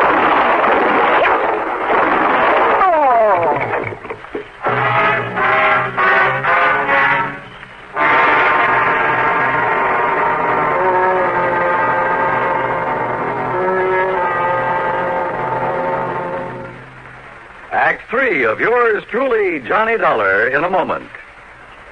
Welcome, recording star Mel Torme. It's terrible trying to sing with a bad cold. So I always take 4-way cold tablets to relieve cold miseries fast. Good idea. Tests of all the leading cold tablets proved 4-way fastest acting. 4-way starts in minutes to relieve muscular pains, headache, reduce fever, calm upset stomach, also overcomes irregularity. When you catch cold, try my way. Take 4-way cold tablets. A fast way to relieve cold distress and feel better quickly. 4-way, only 29 cents. Now, here's a word about another fine product of Grove Laboratories. To get rid of embarrassing dandruff in 3 minutes, change to Fitch Dandruff Remover Shampoo. 3 minutes of Fitch regularly is guaranteed to keep unsightly dandruff away forever. Apply Fitch before wetting hair, rub in 1 minute. Add water, lather 1 minute. Then rinse 1 minute. Every trace of dandruff goes down the drain. 3 minutes with Fitch and embarrassing dandruff's gone. At the same time, Fitch can brighten hair up to 35%. Get Fitch Dandruff Remover Shampoo today. And now, Act 3 of yours truly, Johnny Dollar.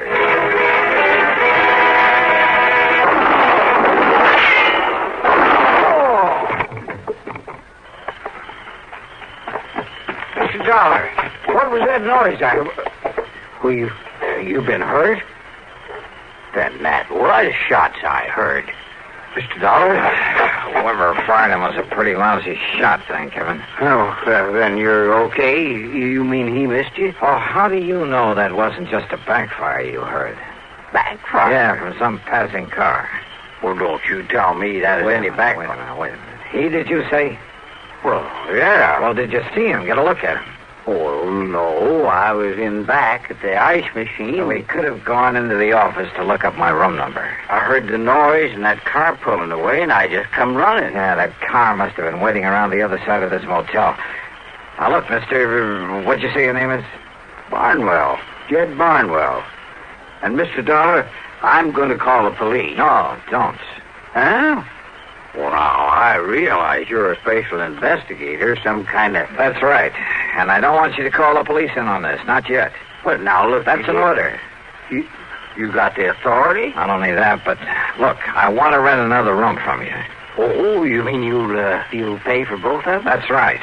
You have another vacancy? Well, if you want the truth, you're the only guest I got tonight. I can understand that. So you take care of whichever unit you want, and I'll sign you into it. No, just let my name appear on the register for this one. Then you toddle off to bed and forget about me. Well, and here. Here's a 5-spot for getting me the key to the one next door, number 8. Oh, yes, sir. Yes, sir. Whatever you say, Mr. Dollar. And you still want them ice cubes? Brother, I sure do. I left one handbag and its contents in number 7. Then I sat quietly in the darkness of my own room and waited. But I suddenly remembered my dinner date with Gloria Snowden, so I jumped into my car and drove back to the missile development plant. The place was dark. I drove to a corner drugstore to a phone booth and looked for Gloria's name in the directory. It wasn't. So, back to the motel. In number 7, the room registered to my name. The door was still locked. I went back to number 8 and sat there trying to think this thing out. I doused the light, pulled my gun out of the holster, and sneaked quietly to one side of the door frame. Mr. Dollar? Mr. Dollar, I saw your lights go out. I hate to disturb you at this time of night. Yeah? Who is it? My name's Bob McKinney. McKinney? That's right. Sounds familiar. Well, I used to work for CBS Radio, and, I used to handle that program dramatizing your insurance case. Oh. I want to talk to you. It's important. All right, come in, Bob. Hey, what's in that box? It's a tape recorder, kind of a special one. When old Jed Barnwell, he's a kind of a gabby old guy. Yeah, he sure is. Well, when he told me you were staying here, well, Johnny, I figured I'd better get to you and tell you about... About what, Bob? About some code signals I have here on tape. I picked them up about an hour ago. Morse code signals? Yeah, international code. It's like this, Johnny. I have my own amateur license, W6VFG, and I fool around with a lot of high-frequency experiments. So? Well, I got a couple of wires crossed on my receiver. It took me to a frequency that isn't even supposed to be on the air anywhere. Yeah? I started hearing what I thought was a high whistle. It was so high it was barely audible, like an oscillator note, a continuous squeal. Only it broke off now and then. Well, now, Bob, in spite of pounding a key myself a long time ago, I'm afraid this is a little outside Wait, Johnny. I've also been experimenting with this tape recorder, running the tape and recording at about 5 feet a second instead of 7.5 inches a second. Yeah, well, no, excuse me, but listen, please. Okay, I'm listening. I recorded that squeak, running the tape real fast, and then I played it back slowly. You know what it was, Johnny? All right. It was ultra-high-speed transmission, code transmission. Oh?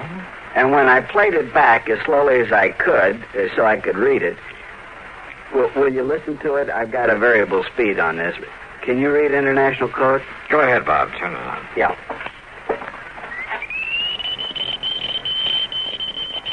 Oh, can't you slow it down a bit? Maybe if I hold it back on the reel. Wait a minute. Listen to that. That's what I mean, Johnny. It's legitimate code, all right, only... Well, have you any idea what language that is? I certainly have. Well, what? Whatever that message is. Well, it wasn't intended for anybody this side of the Iron Curtain. And did you understand just, maybe a couple of words? Yeah. Now, look, have you any way of telling where that signal comes from? Well, it was mighty powerful, like it was real nearby. Ultra-high-speed transmission. And on a frequency that nobody in the world's supposed to be using. Bob, if there was some way to spot that transmitter, if we could only... Kenny McManus. What? If I can rig that direction finder at Kenny's to my receiver when it's rigged to catch a signal... Then do it. Get hold of McManus and his direction finder and trace down the source of that signal. Meantime, leave this tape recorder with me. I'm going to round me up an interpreter. Then you caught those two familiar words in that message. My name. That's right, they were. Johnny Dollar.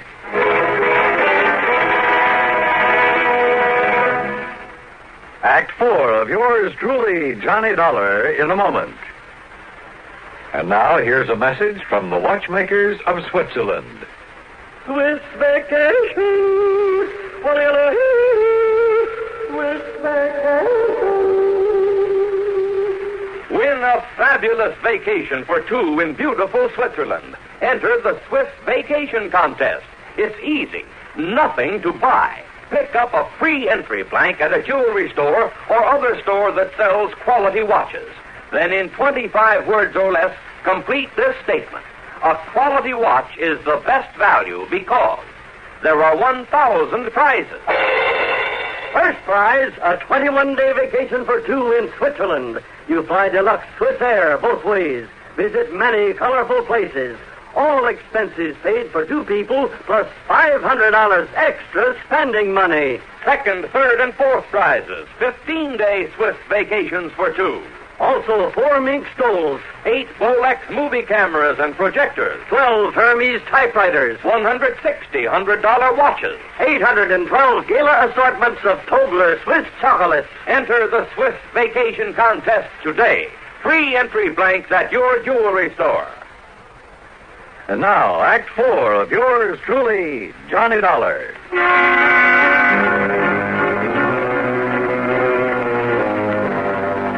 Two familiar words and that high-speed code message that Bob McKinney had intercepted. So high-speed it sounded like a continuous squeal until we played back the recording slowly and recognized it for what it really was. A secret message in that foreign language. Those two words were my own name, Johnny Dollar. My one good police contact there on the West Coast was Lieutenant Harry Golden of the Homicide Squad. Sure, it was out of his line. It was the middle of the night. But he rounded up Alan Orloff, an interpreter, sent him over to see me. It was nearly 8 a.m. by the time I transcribed the code message. And then when Orloff finished translating it... Mr. Dollar, do you see what this means? I certainly do, Orloff. But not only the threat against you, sir, because you are working on this very case. I know. But the sender of this message has somehow got hold of secret plans for a missile, a space rocket. Orloff has copied those plans, is holding them for an agent of this other government to pick them up later on today. Which means that somehow I've got to locate the sender of that message. But how? And it must be done immediately before the contact with this other agent. I know. Then don't you see, Mr. Dollar? Wait. Yeah? Who is it? Bob McKinney. Oh, Bob. What'd you find out? Johnny, that secret transmitter's right here in North Hollywood. It's been working ever since I talked with you, up until just about an hour ago. Here's the address and the name of the person who owns the house. Good. Only the antenna must be set up in the attic or something. What do you mean? There's no outside antenna to show there's a transmitter working there. And, of course, using that frequency that nobody would ordinarily be able to pick up. If it hadn't been for my dumb luck in receiving an ultra-high-speed transmission. Did you record any further messages? I got them right here on tape, on this recorder. Good. Then while you transcribe them so Mr. Orloff can translate them, I'm going to the address you have on this... Huh? Kind of figured the name of that sender might surprise you. Surprise, huh? That is the understatement of the week. I'm going over to that missile development outfit. And I hope and pray Dr. Smithwick is there now.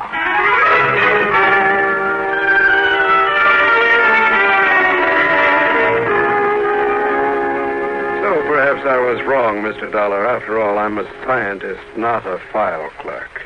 But I was certain the plans for that missile were missing from the vault just before I was hurriedly called to Washington. Dr. Smithwick. Contrary to our usual policy, I asked the government to send some men here to investigate.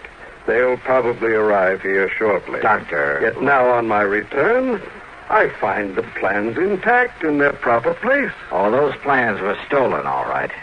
And for the benefit of one of the big foreign powers. What? But that could only mean that someone here in this organization... Right. You mind if I call in your receptionist? Gloria Snowden. I want her in on what I have to say.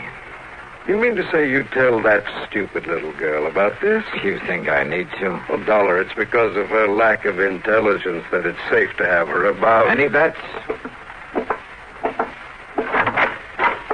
Gloria, Yes, Johnny? come in here, please. Oh, gee, sure. Hi, Doctor. Now, Mr. Dollar. Doctor, Gloria was the only one beside yourself who knew I was out here, who could have arranged or carried out the attack on me last night. Attack? More important, she's the last one you'd suspect of being able to gain access to your vault, of taking the plans, having them copied, and preparing to turn them over to a, well, it sounds corny, but to a foreign agent. Are you serious? Johnny, whatever you mean by that. However, having intercepted a radio message sent out from a transmitter hidden away in her home. Well, this, Doctor, is a slowed-down, intelligible tape recording of that message. Well, I don't know what. Well, Gloria, or whatever your real name is. Very well, Dollar. And, of course, neither of you gentlemen can be allowed to leave this office. Gloria, that gun. That's right. Any famous last words, Dollar? You know, Gloria, this tape recording is the only real evidence I have against you. What? So what? So here. Maybe you'd like to have it. Oh, no, you...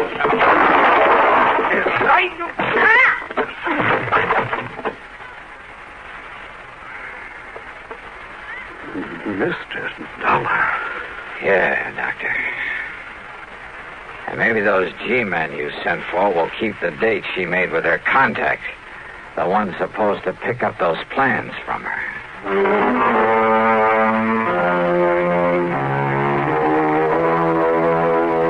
The government boys were more than glad to take over, and I hope they can find some way to reward Bob McKinney, who really solved this case. Expense account total, including the trip back to... wait a minute. Forget it. In so good a cause, it was the least I could do. Yours truly, Johnny Dollar.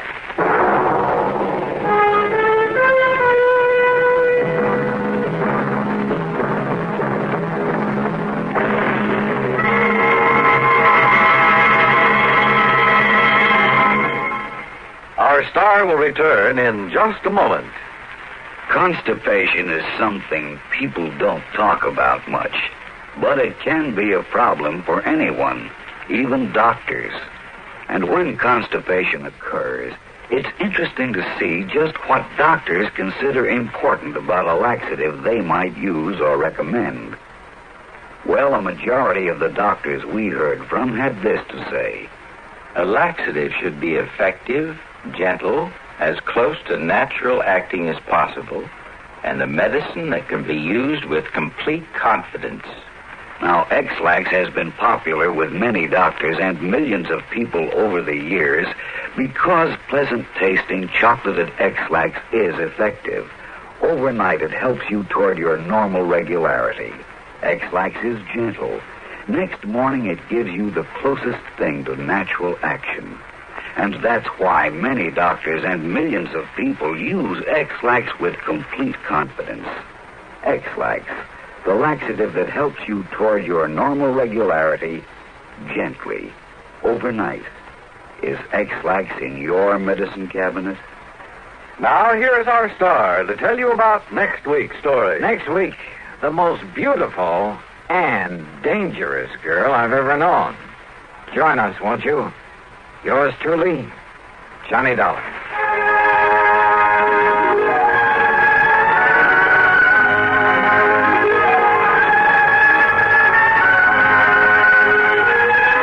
Yours truly, Johnny Dollar, starring Bob Bailey, originates in Hollywood and is written, produced, and directed by Jack Johnstone. Heard in our cast were Virginia Gregg, G. Stanley Jones, Horace Lewis, Harry Bartell, Don Diamond, and Bartlett Robinson. Be sure to join us next week, same time and station, for another exciting story of yours truly, Johnny Dollar. This is Dan Coverly speaking. This is the CBS Radio Network. And this is Radio 59 WROW. Universal Adjustment Bureau. Hi, Pat. You've been neglecting me. Yeah, but think of all the trouble it saved me. Huh? Now, what's that supposed to mean? Well, I haven't had to bleed over one of those fancy expense accounts of yours for nearly a month. Oh, Pat, you've cut me to the quick. Oh, sure. But no, well, looks as though I'll have to stick my neck out again. So, what's the problem? Well, Johnny, it's a real funny one. So I'm laughing already? No. I don't mean funny, ha-ha. I mean funny, peculiar. Hey, you know, the last time you said that, I got shot at, banged on the head, nearly run over by a truck, and half a dozen other pleasant little things. So come clean, Pat. What is it? Johnny, maybe you better run over here so we can talk about it. It'll cost you money. I'll risk it. Okay, then. I'm on my way.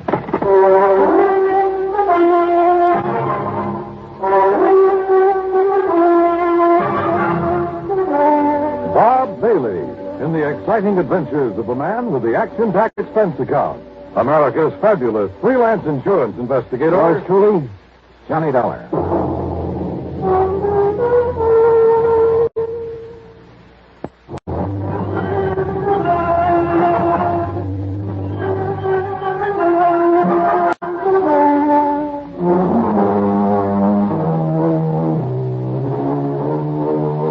Expense account submitted by Special Investigator Johnny Dollar to the Universal Adjustment Bureau, Home Office, Hartford, Connecticut. Following is an account of expenses incurred during my investigation of the Wayward Sculptor matter.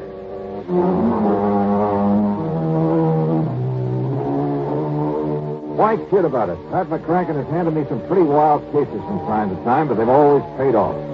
So expense account item $1.20 for a cab to his office at Universal Adjustment Bureau. Well, all right, sit down, Johnny. Make yourself comfortable. Yeah. Hiya, Pat. Cigarette? Oh, thanks. Here you are. Oh.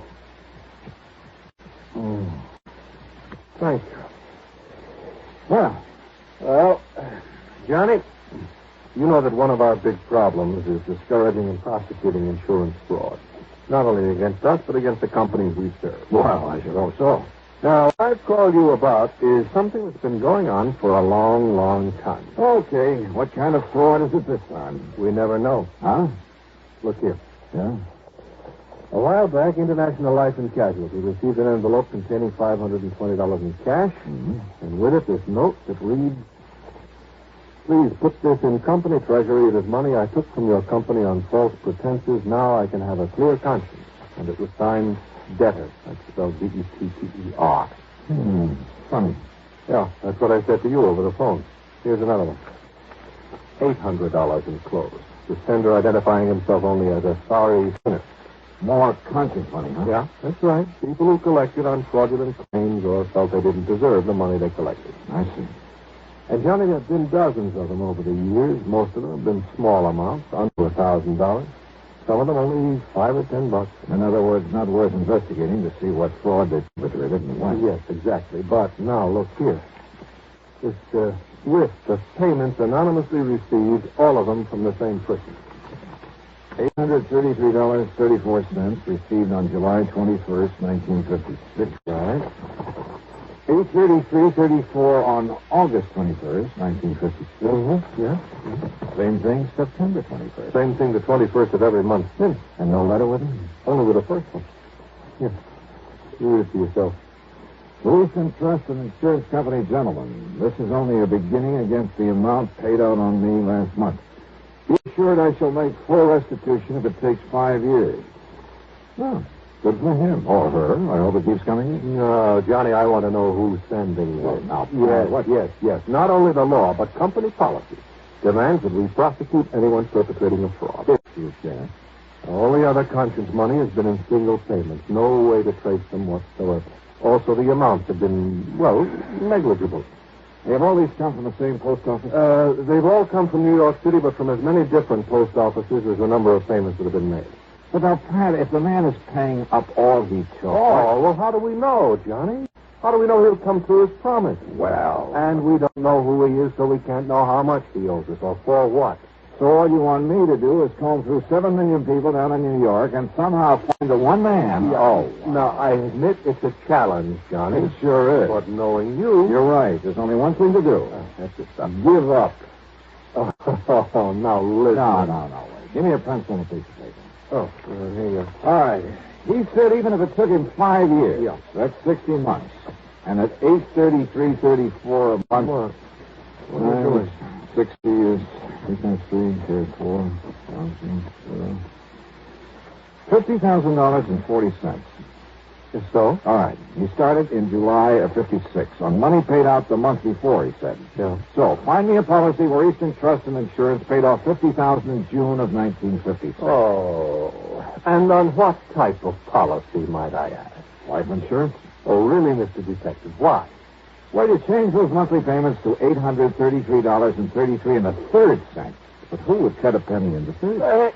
Johnny, you're right. You're right. In 5 years, it comes out to exactly $50,000. And even figure like that is usually for life insurance. Yes, isn't it? usually. So find the policy issued by Eastern, paid off in June of 56. Yeah, it's a chance, Johnny, but let's try it.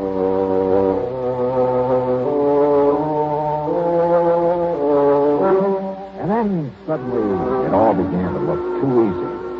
In June 1956, the total number of $50,000 benefits paid came out to just exactly 1. On the life of Henry Davidson Pollock, a once famous sculptor. Beneficiary, his wife, Sarah Norton Pollock. And it gave her address in New York City. So Pollock didn't really die at all, but she collected his insurance.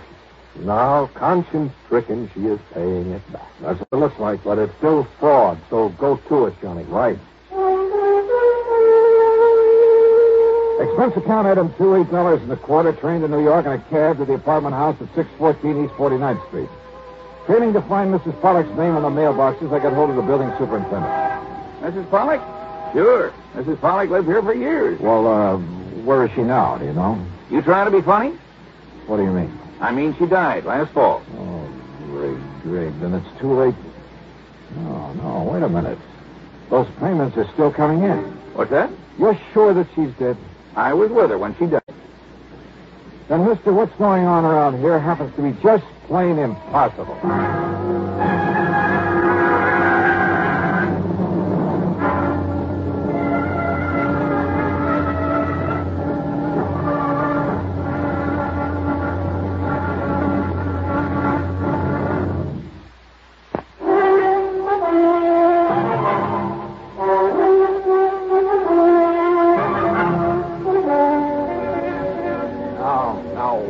Are we talking about the same person, the same Mrs. Pollock? Mrs. Henry Davidson Pollock. That's it. The widow of the sculptor.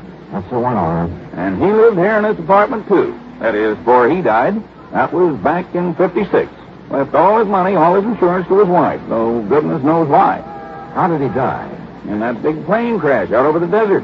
Don't you remember? Not a single survivor. What kind of a man was he? Oh, kept to himself. Didn't like people much. And his wife? Okay, I guess. She was a lot younger than him. Spent all his money all the time, and he didn't like it. Man like that shouldn't be married. Oh, but he must have thought a lot of her to leave her everything. He just didn't like being married, tied down. Let it interfere with his work. So his death got him out of it and give her some money to spend before she died. But somebody's been paying that money back. Well, you think maybe she suffered a change of heart? Something like that? You think she realized she never deserved what he left her? Is that what you're thinking? Well, sure, that might have been a possibility. Except for one thing. The money's still coming in. Oh? Hey, is there anybody to whom she might have turned over that insurance? Her give anything to anybody else? Not her, mister. And you're absolutely sure that she's dead? I carried her in off the street after the car hit her. If you don't believe me, ask a doctor. Dr. Jules Maitland over on Park Avenue. Ask the police. Yeah, maybe I will.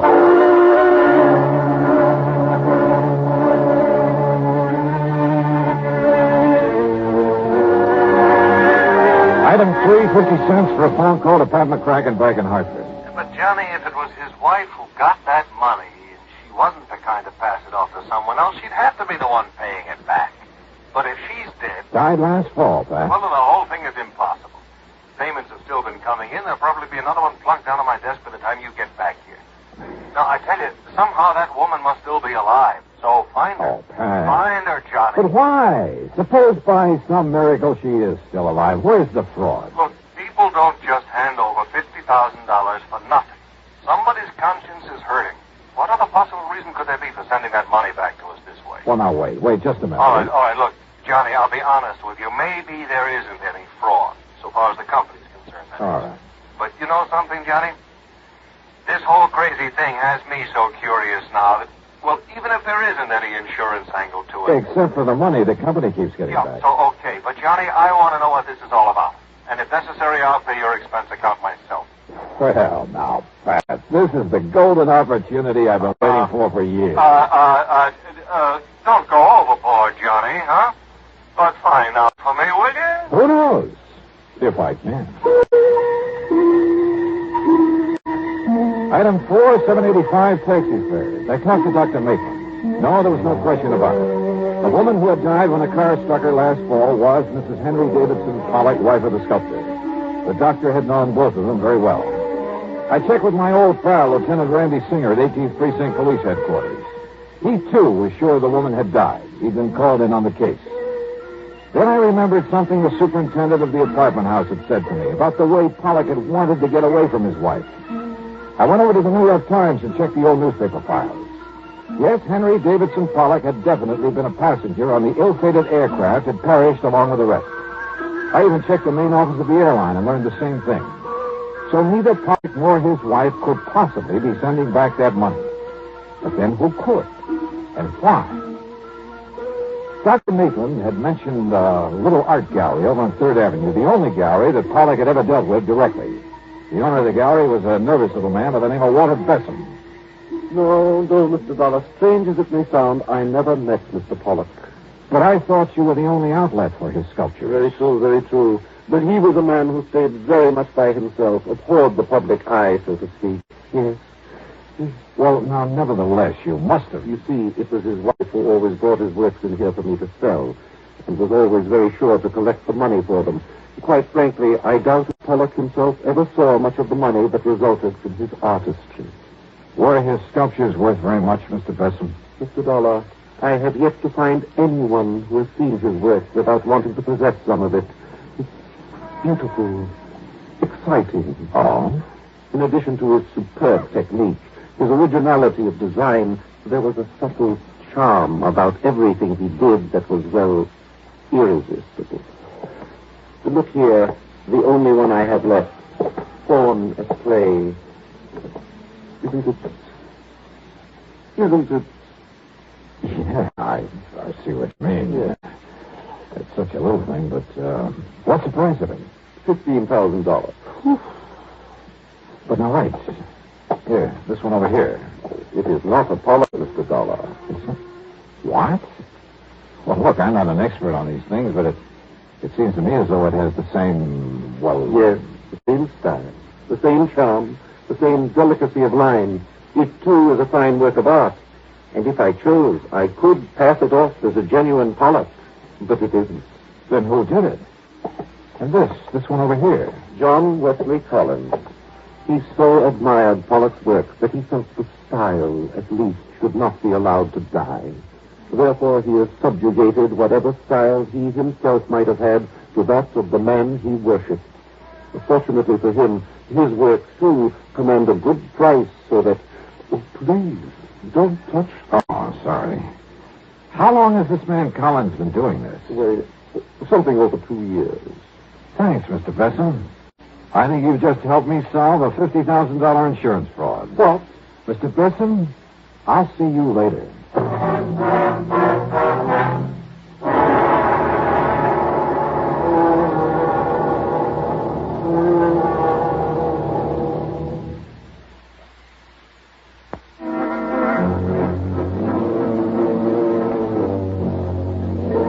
walked out the front door of the little art gallery on 3rd Avenue. Over my shoulders, I closed the door. I could see the owner, Walter Bessem, make a dash for the little office inside and grab a telephone. I sneaked back in, stepped over behind a rack of picture frames and canvases and listened. Henry, this is Walter Bessem. Listen. No, listen. Something has just happened that... Well, there was a man here, Johnny Dollar, some kind of insurance investigator, so you... No, you mustn't. But if he comes back here... Very well, I'll unlock the back door for you. But are you sure you... Hello, Henry? Henry?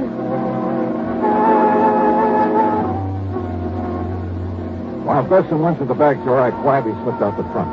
I found a telephone booth at the drugstore on the corner. Item 5, a dime for a phone call to Dr. Jules Maitland. Yes, Mr. Dollar. As I told you when you were here, they were both patients of mine for several years. All right, Doctor, tell me this. Did Henry Davidson Pollock have a scar, a deep scar on the thumb, one hand, the right hand? Yes. He told me that when he was a child, he cut through the tip of that thumb very deeply, all the way down to the bone. That's all I wanted to know. Well, now, tell me, Thank sir. you, Doctor. Thanks a lot. The trip to the corner and that phone call couldn't have taken me more than 5 or 6 minutes. And when I went back to the art gallery, Besson was coming out of the little office, careful to close the door of it behind him.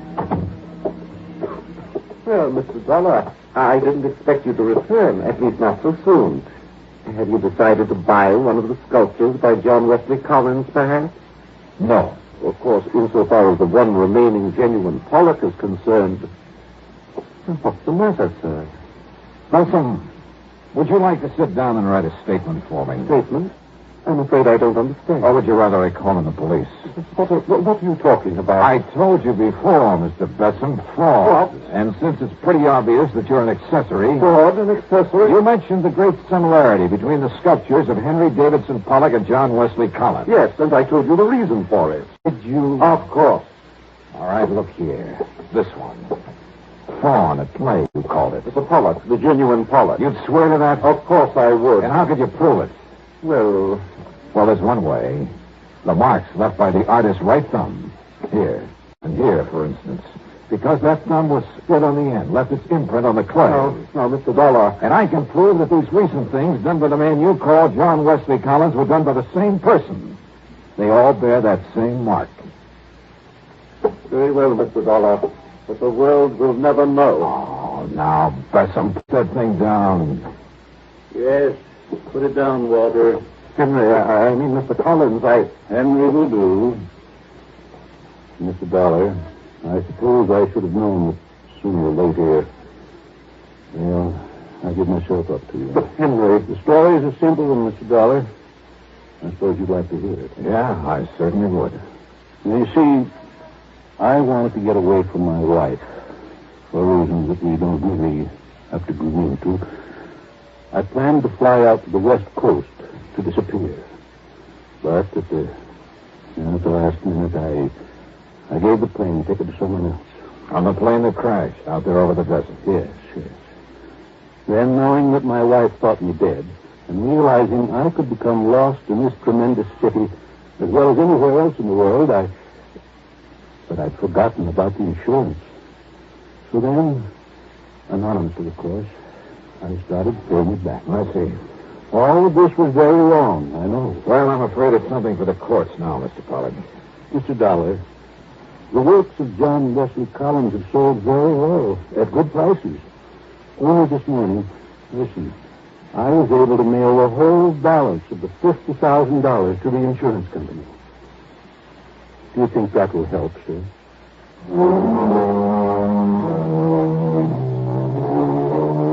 So, Pat, there you have it. And you can take whatever action you may think is necessary. Pollock is waiting for the company or the courts or whoever.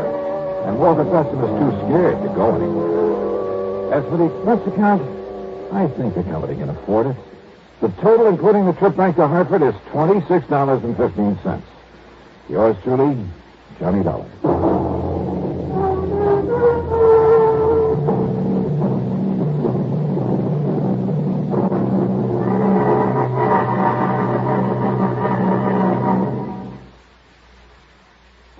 Now, here is our star to tell you about next week's story. Next week, one of my oldest and wildest friends in one of my rarest and wildest adventures. Join us, won't you? Yours truly, Johnny Dollar.